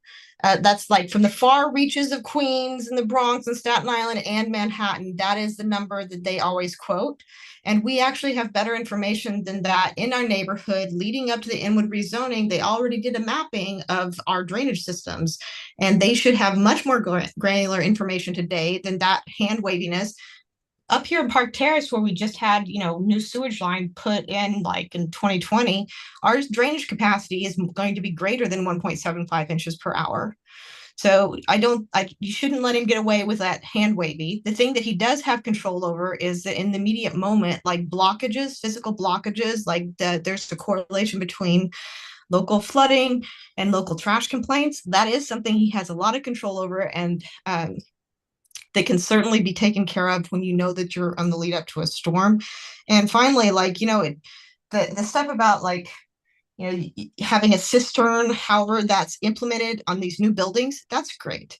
But for the volume of rain we're talking about, you're multiplying by the surface area. So like having these new buildings with a relatively teeny tiny footprint, yet that particular building's not contributing, but there is still like a massive amount of rain falling. So it's kind of a different issue and not going to be immediately noticeable any kind of changes in our street flooding. So that was my comments for him, but we can follow up. Oh, and the CUNY people, they have this wonderful system called FloodNet. And they have these little radar or LiDAR, devices that they have been putting up all over town. We have a few of them here in Inwood, and they gaze at the ground, and when there's localized flooding, they make an instantaneous reporting of exactly the level of flooding. They actually have a symposium in, I think, November 17th. They're at the CUNY ASRC, and we should totally get them to come and like give a talk because it's a really interesting system. And if we have places of localized flooding, then we should ask them. The systems are pretty cheap. I think each one of those little setups is only like $150. So we could have more of those around uptown if we wanted it. So my question for this woman, the health department person who's talking, I have a couple of questions. One is the problem with raccoons. I'm sorry, before you get to that, I'm just curious, what was your experience last week with the heavy rainfall last Thursday in terms of the new sewer lines that were put in up in your neighborhood? I don't think that Inwood, like Park Terrace, flooded. I think that we did pretty okay, but we are always on high ground. We were never doing particularly bad. The most vexing thing that has happened this month was definitely the water main break there by the Inwood Library. Yes. So, and where you live, you were affected by that, were you not? yes, OC and I live in the same building. We both were. I didn't know that. Oh, okay. And it was bad, and there was the only notification I got was we have an internal building page, and everybody's like, hey, do you have water? No, I don't have water. The hot water still works, but the cold water doesn't work. Okay, it's a city problem. That's but hold it a second. In this case, you had no water at all, right? Correct. You have hot water because if you pure hot water, the tanks, I don't know how many gallons our tanks store, but yeah, you can totally run your hot water tank dry because it is already heated your hot water. You should not do that. No, I've been saying that people had no water at all. They had no water at some point. At some point, there was no water at all. That's right. But it's like we have a hot water boiler. There's a boiler that has a volume capacity. And when the water was turned off, that volume capacity, which would normally be constantly replenished, was just drawn down. Right. Yeah. Anyway, all right. So you have a question for Pauline? So, yes, I have a couple. One is that the crazy acting raccoons I seen most recently uptown had distemper, not rabies. So I was wondering if you monitor for distemper. And then today, I was so excited. I was actually going to send you an email, Steve. I was walking up in the Inwood Hill Park, and I came across these two ladies in Tivik suits, and they were doing tick monitoring. And as you know, I have come to this committee several times before asking about Lyme disease monitoring, and that is what they're up there doing. And I'm super excited, but she didn't mention anything about it. And now I want to know, like, when are we going to get that data? Like, what is the plans for the data? How often are they going to be doing those surveys? Like, I'm super excited. I think it's very important. And I'd like to hear more about the program. Sure, I can get more information. I don't have any information on that currently, in terms of tick surveillance. But I'm happy to get more information. I can report back next month. And then in terms of distemper, yes, I believe we do get notified when there are cases of distemper. And then I looked through some of our veterinary alerts from 2023 and 2024, where we issued alerts to vets about canine distemper virus circulating among wildlife. The one last year was for Brooklyn. So I don't see anything for Upper Manhattan for distemper for last year. Mm-hmm. I think it's like the raccoons and skunks. I don't know if that's technically canine distemper. I think they have their own variety, don't they? So the alert was for a canine distemper virus detected in wildlife. So the one for 2024 was canine distemper virus circulating among wildlife in Brooklyn. I didn't see anything for Upper Manhattan. Thanks. Sure. All right, Pauline, I just got a note back from the rooster situation. Yes. So- How is it? So, all but one Again? got removed. So, and they have, well, chickens are not illegal, right? So that's not an issue. No, yeah, hens are not. The roosters are though. So there is one rooster on the property. Ugh, okay, I will let our team know and then we'll Back to circle square back. one, I feel. I guess so. That's so annoying. Okay, I will let our team know. Thanks, OC. Thanks. Yeah. all right, any other questions from Pauline? Okay, very good. Okay, No, we should. all right, thank you. Well, hold it a second. Sean, did you have a question? I didn't have a question, but I did just want to come on. Steve, I was not able to join the meeting earlier, and I just came on, but to the previous speaker's comment about the water main break in Upper Manhattan and the lack of communication around that. I don't know if the Manhattan Commissioner was able to speak to that today, but just wanted just wanted to voice. I'm sorry, go finish your comment. No, totally. Just wanted to voice my additional concern about that, and hopeful that we were able to get some good dialogue around that today. Yeah, we spent a lot of time talking to him about that issue, and he basically admitted that they didn't do as good a job as maybe they should have, and they are seriously looking at how they can improve and how they can do a better job making sure that the alerts go out from Notify NYC. Great. So he definitely seems to have taken to heart the concerns that people in the community had about the lack of notification. Wonderful. That's great news. All right, but thank you for joining the meeting. Yes, of course. And okay, no one else at the moment. So let's move on to Julio Batista, the Community Affairs Liaison. Actually, is that your correct title these days? From I what? I believe so, yeah. Okay, great. If it changes, I'll let you know. Okay, please do. And giving the report from the New York Presbyterian Hospital. Yeah. So gonna start off as usual. Want to give you the COVID update. As of actually, I got this report yesterday. So that we have 43 cases throughout the hospital network. Subtotal for Washington Heights and Inwood, we had 13 cases, and that's split up into 1 at the Allen Hospital, 9 at Milstein, which is the Columbia campus, and 3 at the Morgan Santa Children's Hospital. The number is down from what it was reported last month. Last month it was 59 hospital-wide, and of course in the community of Washington Inwood we had 19. So now we have 13. Right. Yeah. All right. So that's fairly good news. Yeah. I just also want to report that on Saturday, November 15th at 8:30 a.m. At PSIS 278, which I believe is at 202nd Street and 10th Avenue. We are hosting in partnership with Columbia, the American Heart Association, and School District 6, a mental health, stop the bleed, and also CPR training. This session will only be in Spanish, but we are working on scheduling a second session that which would just be in English. We have been doing these sessions, these trainings throughout the community, all throughout the year, especially a few of them during the summer. We want to continue to offer these to the community, and happy to work with the community board and any group in the community that would like to have a host one of these events. We're more than happy to have discussions about hosting one of those.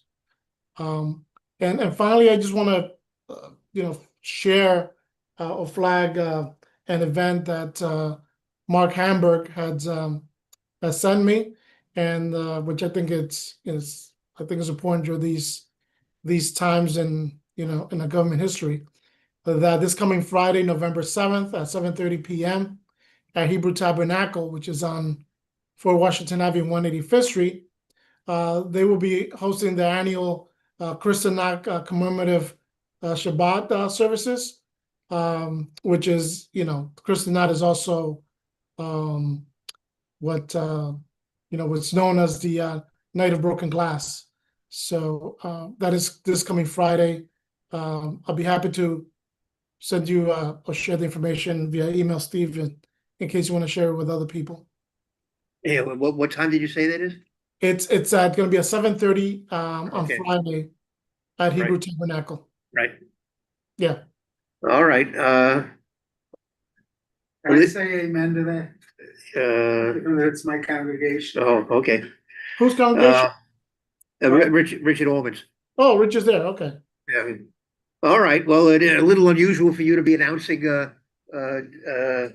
services at Hebrew Tabernacle, but don't you want to mention? Don't you want to mention? Hebrew Tabernacle is it's a very close a partner with it, partner with the hospital. We do a lot of events with them, including the blood drive.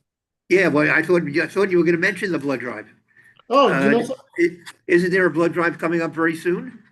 I believe there is. I believe Rita Hamburg has shared some information about. Let me. I think it's on Thursday, November the 13th, from 2 to 8 o'clock. At the Hebrew Tabernacle at 551 Fort Washington Avenue, corner of 185th Street, and it usually I thought they do this in conjunction with the hospital, but well, they do this with the New York Blood Bank. Yeah, this with the New York Blood Center. Yeah, we do circulate the information to staff because we do have a lot of staff that live in the community, and they do go there. Right. So yeah, so the blood drive is Thursday, November 13th. Yeah. For what it's worth, that's correct. If you're a city employee, you get 3 hours of comp time. Oh, well, okay. Mhm. All right. So any questions for Julio? And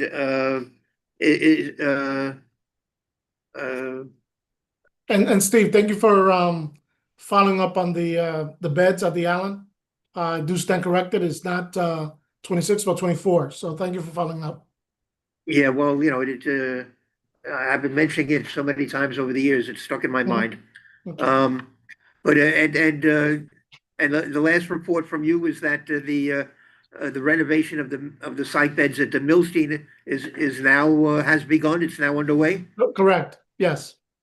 And that will result, I think you said, in net of 4. 28 beds. Yeah, correct. Net of 4 beds. So we will end up with 52. All right, very good. All right, thank you. Is Diego Quintuna with us? He said he was going to be late, so he may not be with us. What's that? He's just late. He's late. He's late. Okay. I didn't mention Julio, but I should have mentioned earlier so that you wouldn't be caught by surprise. We do have a couple of nurses from the New York State Nurses Association who are going to be giving us a report shortly, very shortly, on the status of the collective bargaining negotiations with the hospital. So you might want to stick around for that. No, absolutely. We love our nurses. Absolutely. Okay, well, we love them too. What's not to love? We love them more. We love them more. Okay.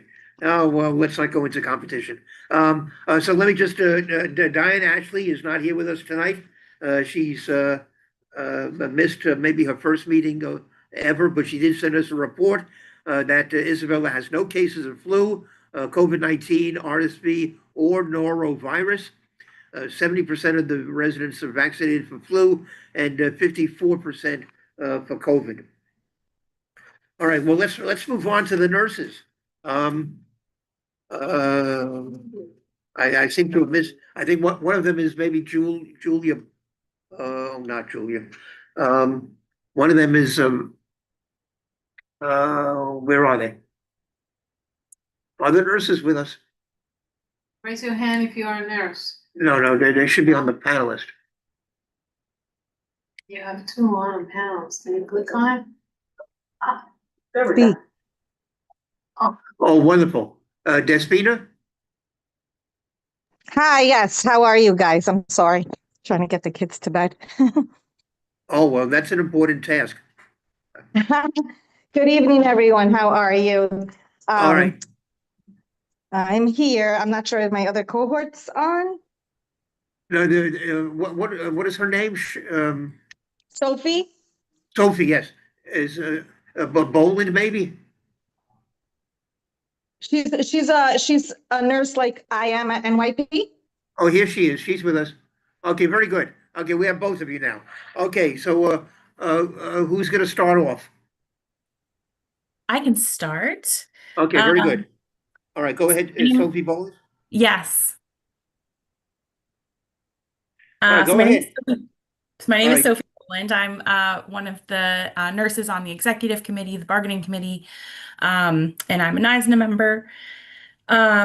So the last time that I spoke here, we were talking about the layoffs as well as the space Yes. issues we were having with our negotiations, that we were having difficulty with our employer getting them to secure space for us to negotiate.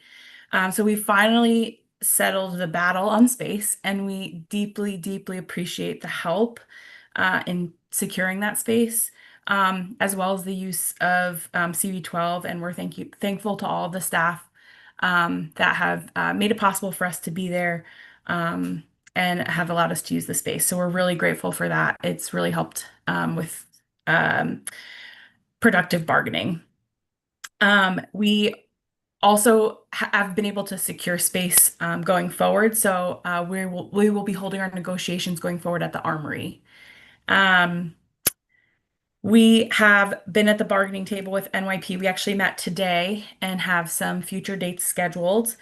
While we bargain, we continue to keep our patients and the community at the forefront as we work towards a fair contract. And Daisy's going to talk about some of our top issues. When does the current contract expire? December 31st. So it's coming up.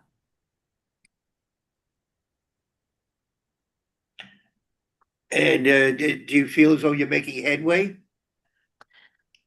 We've completed, presenting all of our proposals so far. Basically what we're waiting on now is for our employer to give responses on our proposals and present their counter proposals. They actually just delivered 24 refusals on many of our very important proposals, things like childcare leave, and some of our retiree benefits, things like that. So we are disappointed with that, but we'll continue to work with them on some of our really important proposals. But Daisy can actually talk about the issues and things that we're fighting for, and the top issues that some of our proposals cover. Okay, but before you mentioned retiree benefits, what was the other thing they rejected? They rejected our childcare, or childbirth leave. Currently in our contract, we are afforded 1 day of paid leave for childbirth. What? 1 day? 1 day. 1 day. Yep. 1 day. So that means that if there is any complication, if then the remaining of the time, which is more than 24 hours, is falling on the mother to be. Right. How can you only be given 1 day? That's what we're asking, the same thing. Well, we're only paid 1 day, yeah. We're only paid 1 day, and then we have By the hospital. like statutory leave, and then Oh, you can use your PTO towards your benefits, but our hospital provides 1 day of paid leave. Yeah. but you are allowed. Yes, You're you are allowed to allowed- take. Yes. You can't. you're not coming back to work the next day. I mean, No, no. all right, very No, good. not at all. Okay. All right, Okay. all right, so Daisy, you're next. Yes. Hi, good evening, Community Board 12. My name's Daisy Pakiakis, and I am a nurse practitioner over at CHONI, and I am on the executive committee fighting for a fair contract with NYP. We are in our contract, we are fighting for a fair contract for also the not only for us, but for our patients in our community. And there are basically like 5 top issues to care for the community.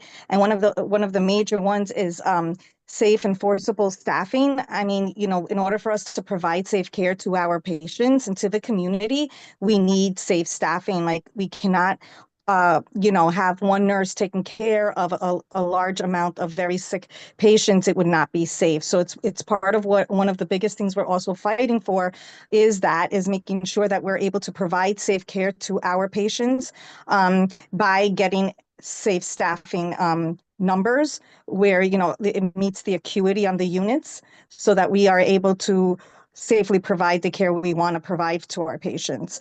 Another thing that we are, you know, also working for very hard is no layoffs. The hospital, I'm not sure if you guys are aware, has recently a couple of months ago laid off some nurses and nurse practitioners.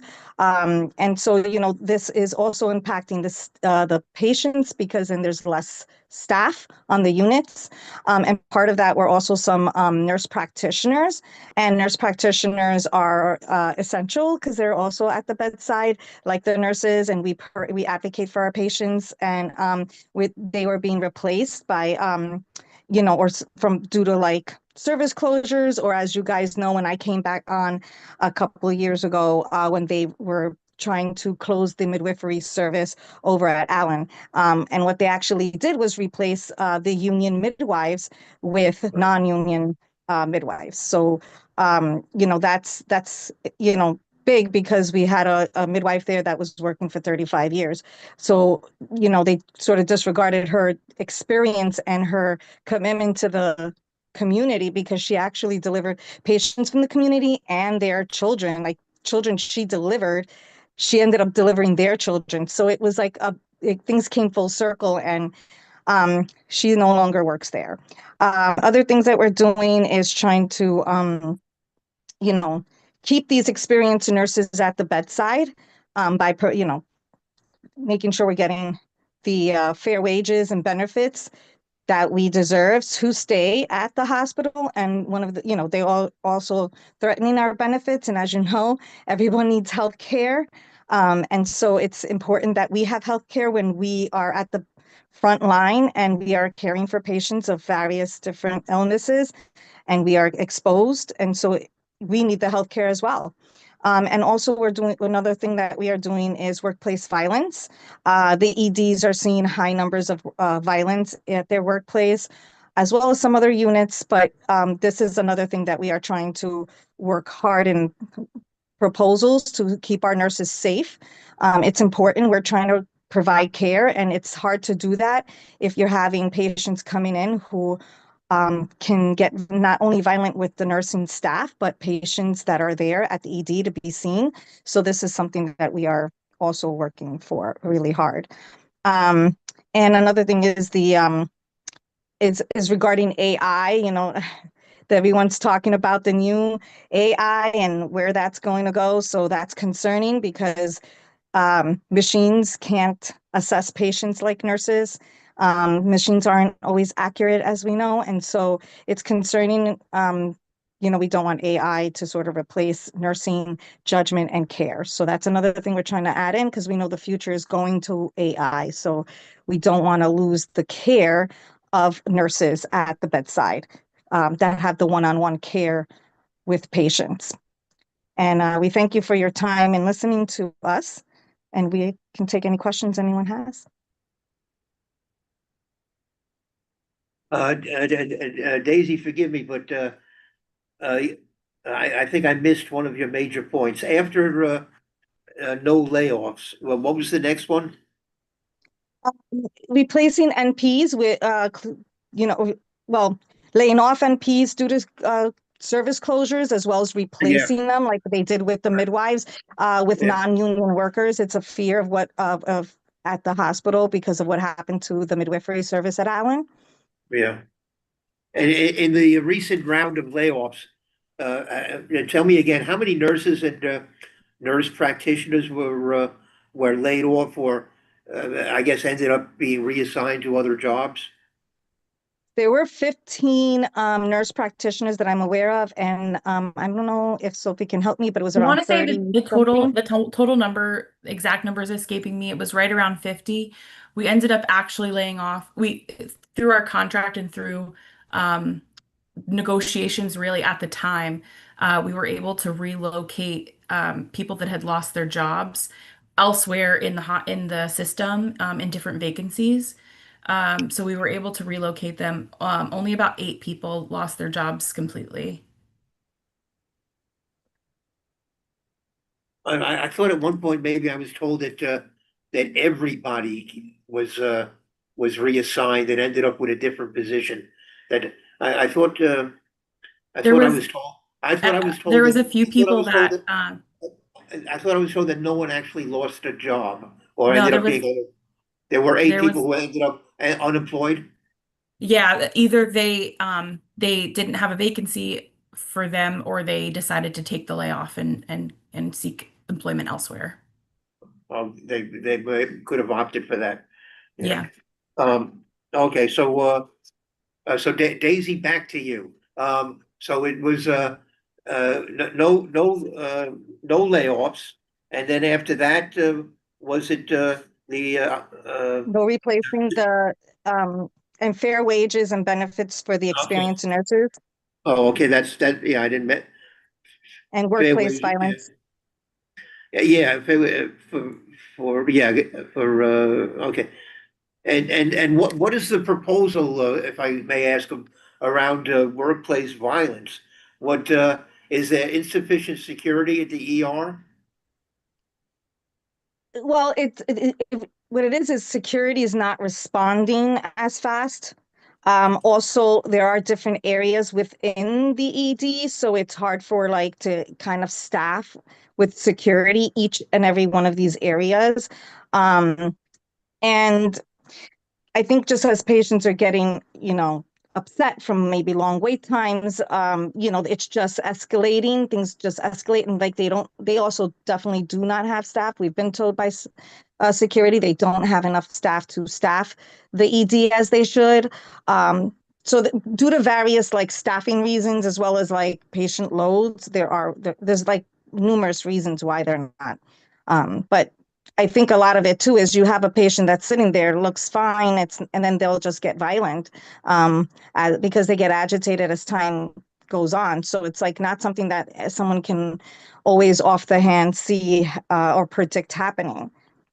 And I think too, like they're with less like mental health resources, and there used to be an urgent care associated with NYP, which no longer exists. We're having overcrowding in the EDs. So like patients are sitting in chairs in the hallway, and there's just like so many visitors, so many people in the ED.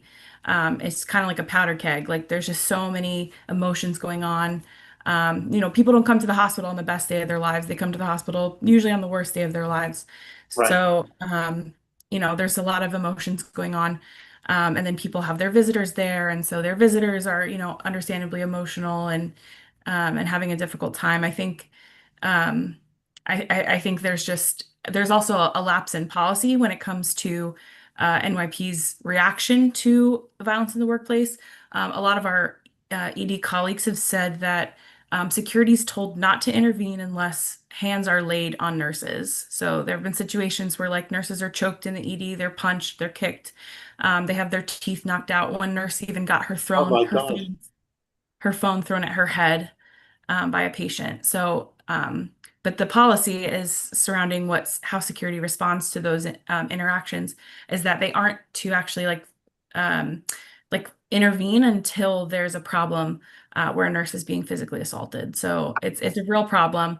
But our proposals are kind of surrounding what we want NYP to to do and how we want them to view workplace violence. Really, we want them to view us as assets to their institution, and we want them to protect us like we're assets. We want them to engage with us meaningfully when there are situations where there could be improvements in the safety of our workplace. For example, we had a meeting recently, or not too long ago, maybe it was a couple of months ago, with our upper management at NYP, where a nurse had, like, a patient had reached over the desk in the emergency room, taken the nurse's phone and thrown it at her head because he was waiting too long in the emergency room. So we asked for plexiglass to be installed on the nurse's station desk so that patients are no longer able to reach across the desk.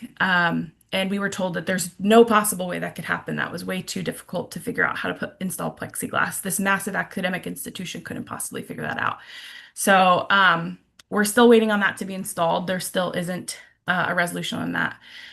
So these are the kind of things that we're trying to accomplish in our proposals. We just want meaningful solutions to real problems that people are facing. And it certainly sounds like a real problem. I mean, and if they're told that they can't intervene until somebody actually lays a hand on you, I mean, that doesn't seem to make sense to me. No. Let me, did the hospital, I believe the hospital recently converted, oh my gosh, maybe 11 of the adult rehab beds to make them available for ER cases. Is that, I believe that's now in effect. Julio, you can confirm that, can you? Are those now? The state has approved the the regulatory changes, but the bed's not have not yet been converted yet. I believe the construction has not taken place yet. Has not been. I thought there was going to be a minimal construction involved. I thought that was one of the appeals of taking these beds. But okay, so that hasn't ended up at this point in relieving any of the situations in the ER. All right, well, we certainly hope that the hospital meets you at least halfway on some of these issues, and that you can amicably resolve them, and that there's no and that this is certainly resolved before your contract expires. We certainly don't want to see any of you out on a picket line, and we don't want to see you go out on strike.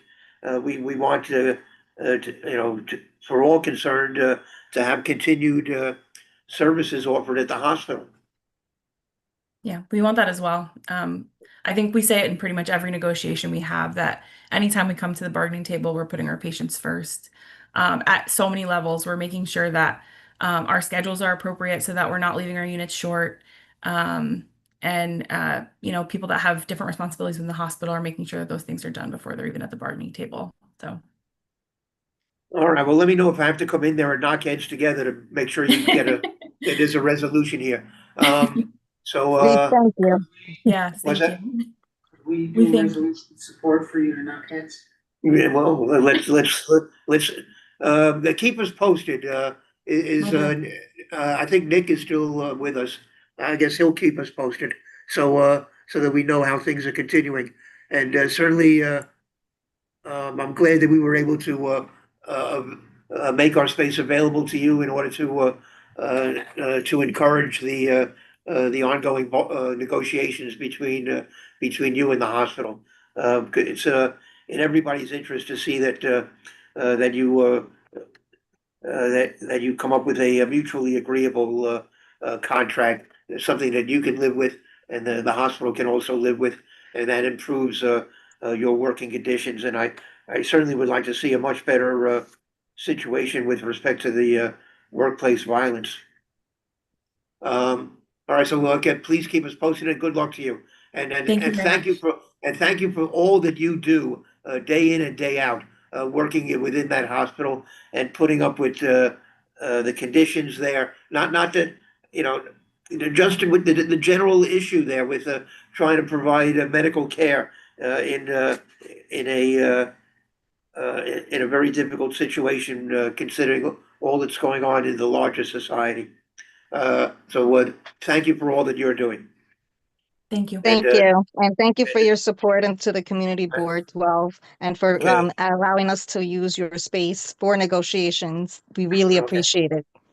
All right, well, we're only gonna let you continue to use the space as long as the negotiations are successful. If they're not successful, you're gonna forfeit, the use of the space. You know, I'm sorry, that's what I have to tell you. Those are our conditions. All right, Thank good you. luck to you. Thank you I very hope- much. Have a good night. Okay, I hope you were able to put your kids to bed. Take care. Yep. All right. Has Diego joined us? Diego, are you here? All right, he did send us a report, so I will circulate that to the committee members. There are on old business, there are no new recycling statistics. As I mentioned earlier, we did get the DEP report on service requests. Dirty water was number one on the list for October. 104 complaints were called into DEP. And actually, related to that, and related to the discussion earlier, 56 complaints about no water, and 49 complaints about running hydrants, 43 complaints about construction noise before and after hours, 36 complaints about hydrants running full. OC, you wanted to give us an update concerning the funding for spay neuter services? Yeah, so the city council fund, gave a grant. I don't know if it's good. It is like for Flatbush Cats, which is a clinic in Brooklyn. And that grant is only going to serve Brooklyn cats. They are not going to serve cats from any other borough. Now, mind you that Brooklyn has two, if I'm not mistaken, three other low-cost spay neuter clinics. We have 0. Did I mention 0? Yes, we have 0. Well, I think you meant none at all. None at all, which is equivalent to 0. Yeah. And so that's a little, not a little, but it's very disappointing that the city council will even allow something like that, in my view. I mean, at least if they gave it to one clinic, which is relatively new one, that they just opened up a few years ago, they should allow all pets to come in. And then we are talking about, low income pet owners, but that's not the case. So I am extremely disappointed. And ASPCA, which I invited to come, got back to me today that the individual said that he does not have, he didn't hear back from his boss about, coming and talk to us about the numbers of the spay neuter clinics, I should say, mobile vans that they ran here in our district. So I don't have numbers, I'm not sure what they are.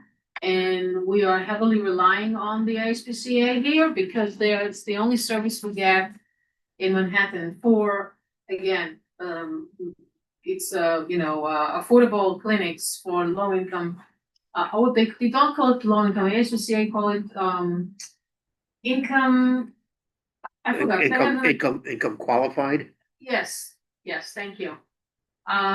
So that's all I have. I will try again to invite the representative from the ASPCA next month. I wanted to give us some numbers as to how many showed up and what problem they found out that they have. There's one area that I know people just simply didn't show up without even cancellation. And so there was some issues in one area, but regardless, let's see if I can get him back here. All right, well, keep us posted. Is there any, I don't think there's any other old business. Is there any new business? Any announcements? All right, let me just. Yes, sorry, Steve, is it time to introduce a new business? Is that Allegra? Yes, so sorry. No, go ahead.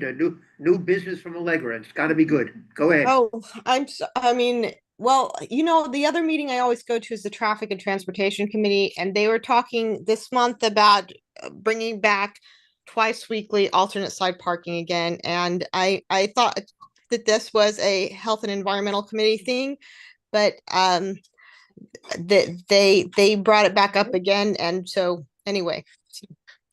Well, thank you for letting me know, because that was an initiative that came out of this committee, and it's something. You know why? That's something that I'm personally proud of. Yeah. Why do they want to bring back to twice weekly alternate side of street parking? Because they think that if they can't have residential parking permits, they can annoy non-residents enough to keep them from parking.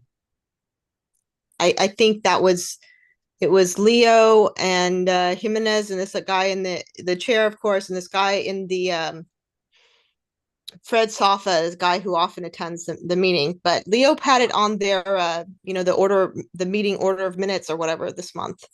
Oh, all right. Well, I appreciate you letting me know. This may lead to some interesting debates at a future community board meeting. Well, maybe they didn't know, so Yeah, sorry. I would say, All right, well, let's think about this. Richard? I will mostly leave that to a future debate, which I actually hope doesn't happen, Right. given the number of times we've been there. But Yeah. I would comment on my observation of the last time we voted on this. It broke almost perfectly cleanly. The people who either spent their days at home or worked from home were willing to support 2-day-a-week cleaning. Who had to go somewhere else to work felt that 1 day a week would make sense. It I don't know broke surprisingly cleanly. I don't know what, I don't really quite remember how it broke, but I don't remember having any difficulty getting the resolution approved when we brought it up some years ago, because we found that under a city council, the city council had passed a law that enabled community boards to call upon the sanitation department to change the traffic regulations if we maintained a certain level of clean streets. I think it was 90% over a period of time. And when I looked it up, I found that, oh, lo and behold, we qualified. And there was one of the elected officials had come to me and said that a particular part of the community wanted to see a reduction in alternate side of the street parking. And when I looked into it further, I found out that the entire district qualified for it. So I said, what the hell? We're not going to do it for just one part of the community. The way the law is written, you have to do it for the whole district anyway. So I put through a resolution calling for it for the reduction that would apply to the whole district. And it turns out that the community board, which only is advisory on absolutely everything else, in this particular case, actually has the ultimate power. That if we qualify for it and we ask the sanitation department to do it, they cannot reject the request. So I was thrilled that we were able to get this thing done, and then they had to go throughout the community changing hundreds of signs. I don't think they're going to be too happy about having to go back and change them again. Sympathetic to people who feel there's too much out of district and out of state parking here. Right. This is not a solution. No, I don't think it's a solution No, either. the solution is yeah. much more complicated. Yes, yeah. I am the same, and I would say, like, if this were to come up again, one extra facet that might be interesting to explore is the extra emission, like the environmental piece of it is Yes. extra emissions from vehicles who are idling and otherwise like just burning fuel oil. That was one of my arguments back then. They were people would be circling the block for looking for a place to park, and moving their cars. It did it unnecessarily, and the cleanliness of our streets has not had any visible impact. So Um, Steve, there's one other person who often hangs out with me on the transportation committee who's been hanging out here in health and committee all evening. I think he's online. I'm not sure if he has his hand raised. Peter Reeves. uh, he does have his hand raised. And, thank you for mentioning that. But Peter, can you Hi, unmute? can you guys hear me? Yes, I can. Hi, And, Steve. It's nice to meet you virtually. well, I don't, you know, I don't know that you want it to be known publicly that you hang out a lot with Allegra LeGrand, but but now that it's known publicly, I guess you have no choice. There's no other choice. So the resolution in 2011, I did my research on this. It passed 25-12 with one abstention, just for Oh. your record. And I sent you a long email earlier this week. I don't know if you had a chance to read it, with some No. background information about what happened in the traffic meeting and a Oh. link to that resolution. Well, yeah, I wrote that resolution. I know. That's why I figured I would just bring it back up. You know, Did you say 2011? 2011, correct. Oh my November God. 29th, 2011 is the date of the resolution. Oh my God. You have my personal email address? I sent it to Steve Simon 765. Allegra gave it to me, I believe.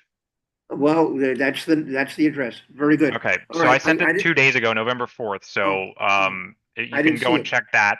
Okay, But very good. I just wanted to say and echo everything Allegra said. Basically, the core problem with warehousing is really not going to be alleviated by changing ASP. It's only going to make our air quality worse. We've made great strides in making it cleaner and greener, especially with the removal of the toll booths on the bridge. That's helped a lot as well. So I would hate to see any sort of reversion to that. And also, just from an anecdotal standpoint, the people that I see, I live facing the street. The people that I see moving their cars just for the street cleaner and parking, they're mostly retirees. It's not working people, so this is not going to do anything to help that person that's commuting to work somewhere. They're not going to find a parking spot when they're back here at 5, 6 p.m.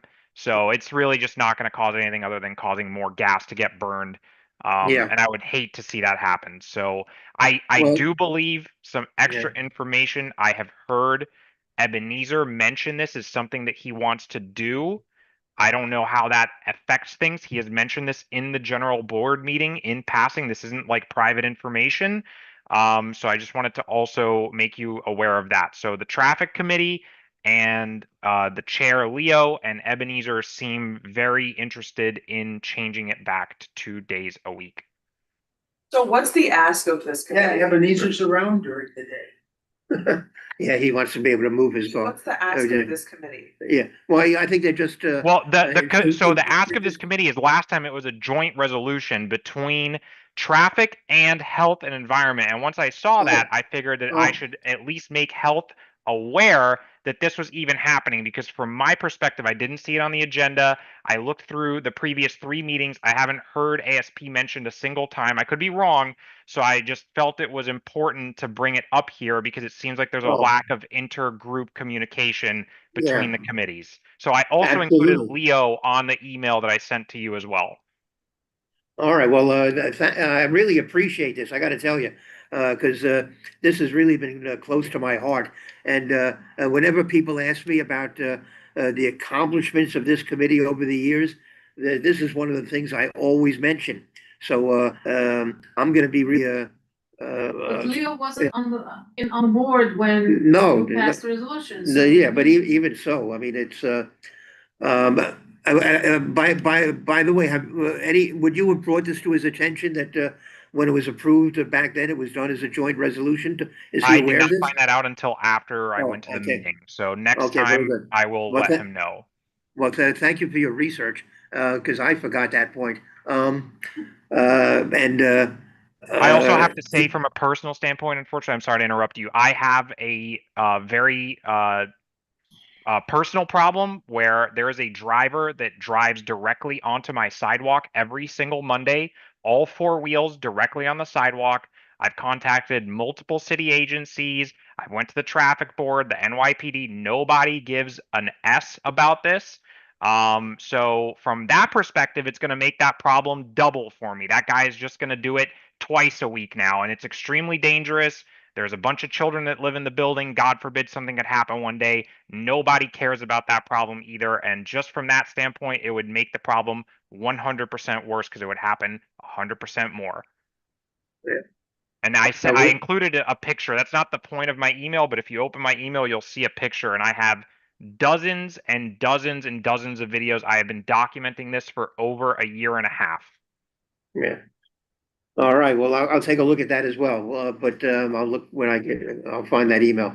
Really appreciate this, and also thank Allegra for bringing this up. I mean, this is I'm really sort of taken aback that this is this is being brought up again, and by our district manager. He's been he's made multiple attempts to bring that back up. Really, and well, he's also leaving, isn't he? He's I retiring. think it's gracious not to say anything. Okay, very good. Okay, thank you, Allegra. Thank you, Peter. And please, Peter, feel free to attend these meetings without Allegra in the future. You don't necessarily have to be at the same meeting. Come on, Steve, come on. Oh, yeah, no, he can act on his own. He doesn't necessarily have to be with you at every one of these meetings. Yeah, and you feel free to come to these meetings without him, so he should feel free to come without you. But if you tag team and you're together, that's perfectly okay too. Let me. I was planning on coming anyway because I was so excited about the tick The monitoring, ticks. Steve. Yeah, I've been asking about that for a long time. Right. I was super excited. Right, I know. Yeah, I've never heard you so excited. So let me just say that I would like to adjourn this meeting in memory of Arlene Bronzaft, who died last week. I don't know if people may remember. She's I believe spoken at one or more of our meetings in the past. She was a citywide, if not a national expert on noise issues. She was a member of the city's Council on the Environment, which is now known as Grow NYC, and she has had an everlasting impact on this community, especially on students attending PS 98. She is the person who did the groundbreaking study that showed that the students who were in classrooms that were alongside the subway tracks were suffering an educational disadvantage because of the noise coming from those subway cars, and that were affecting their ability to study and listen to their teachers.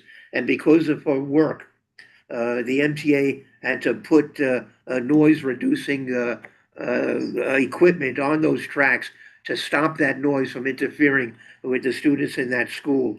So she did this decades ago. So she has had a positive impact on the lives of generations of students at PS 98 and people, I believe, throughout the city, if not the country.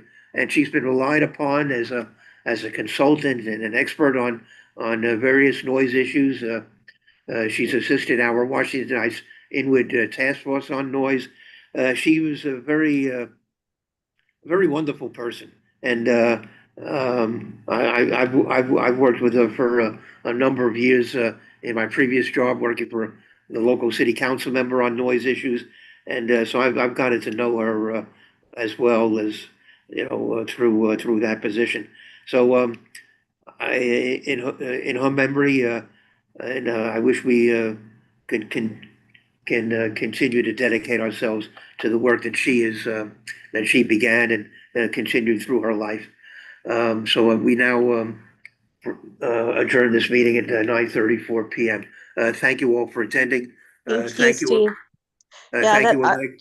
Arlene's work was pretty incredible. The kids at PS 98, they were full reading level grade behind their peers if they were on the track side of the building. That's pretty incredible. Maybe in her memory, like bringing up something like the Sleep Act and like how many tickets are issued for that or would be relevant, I guess.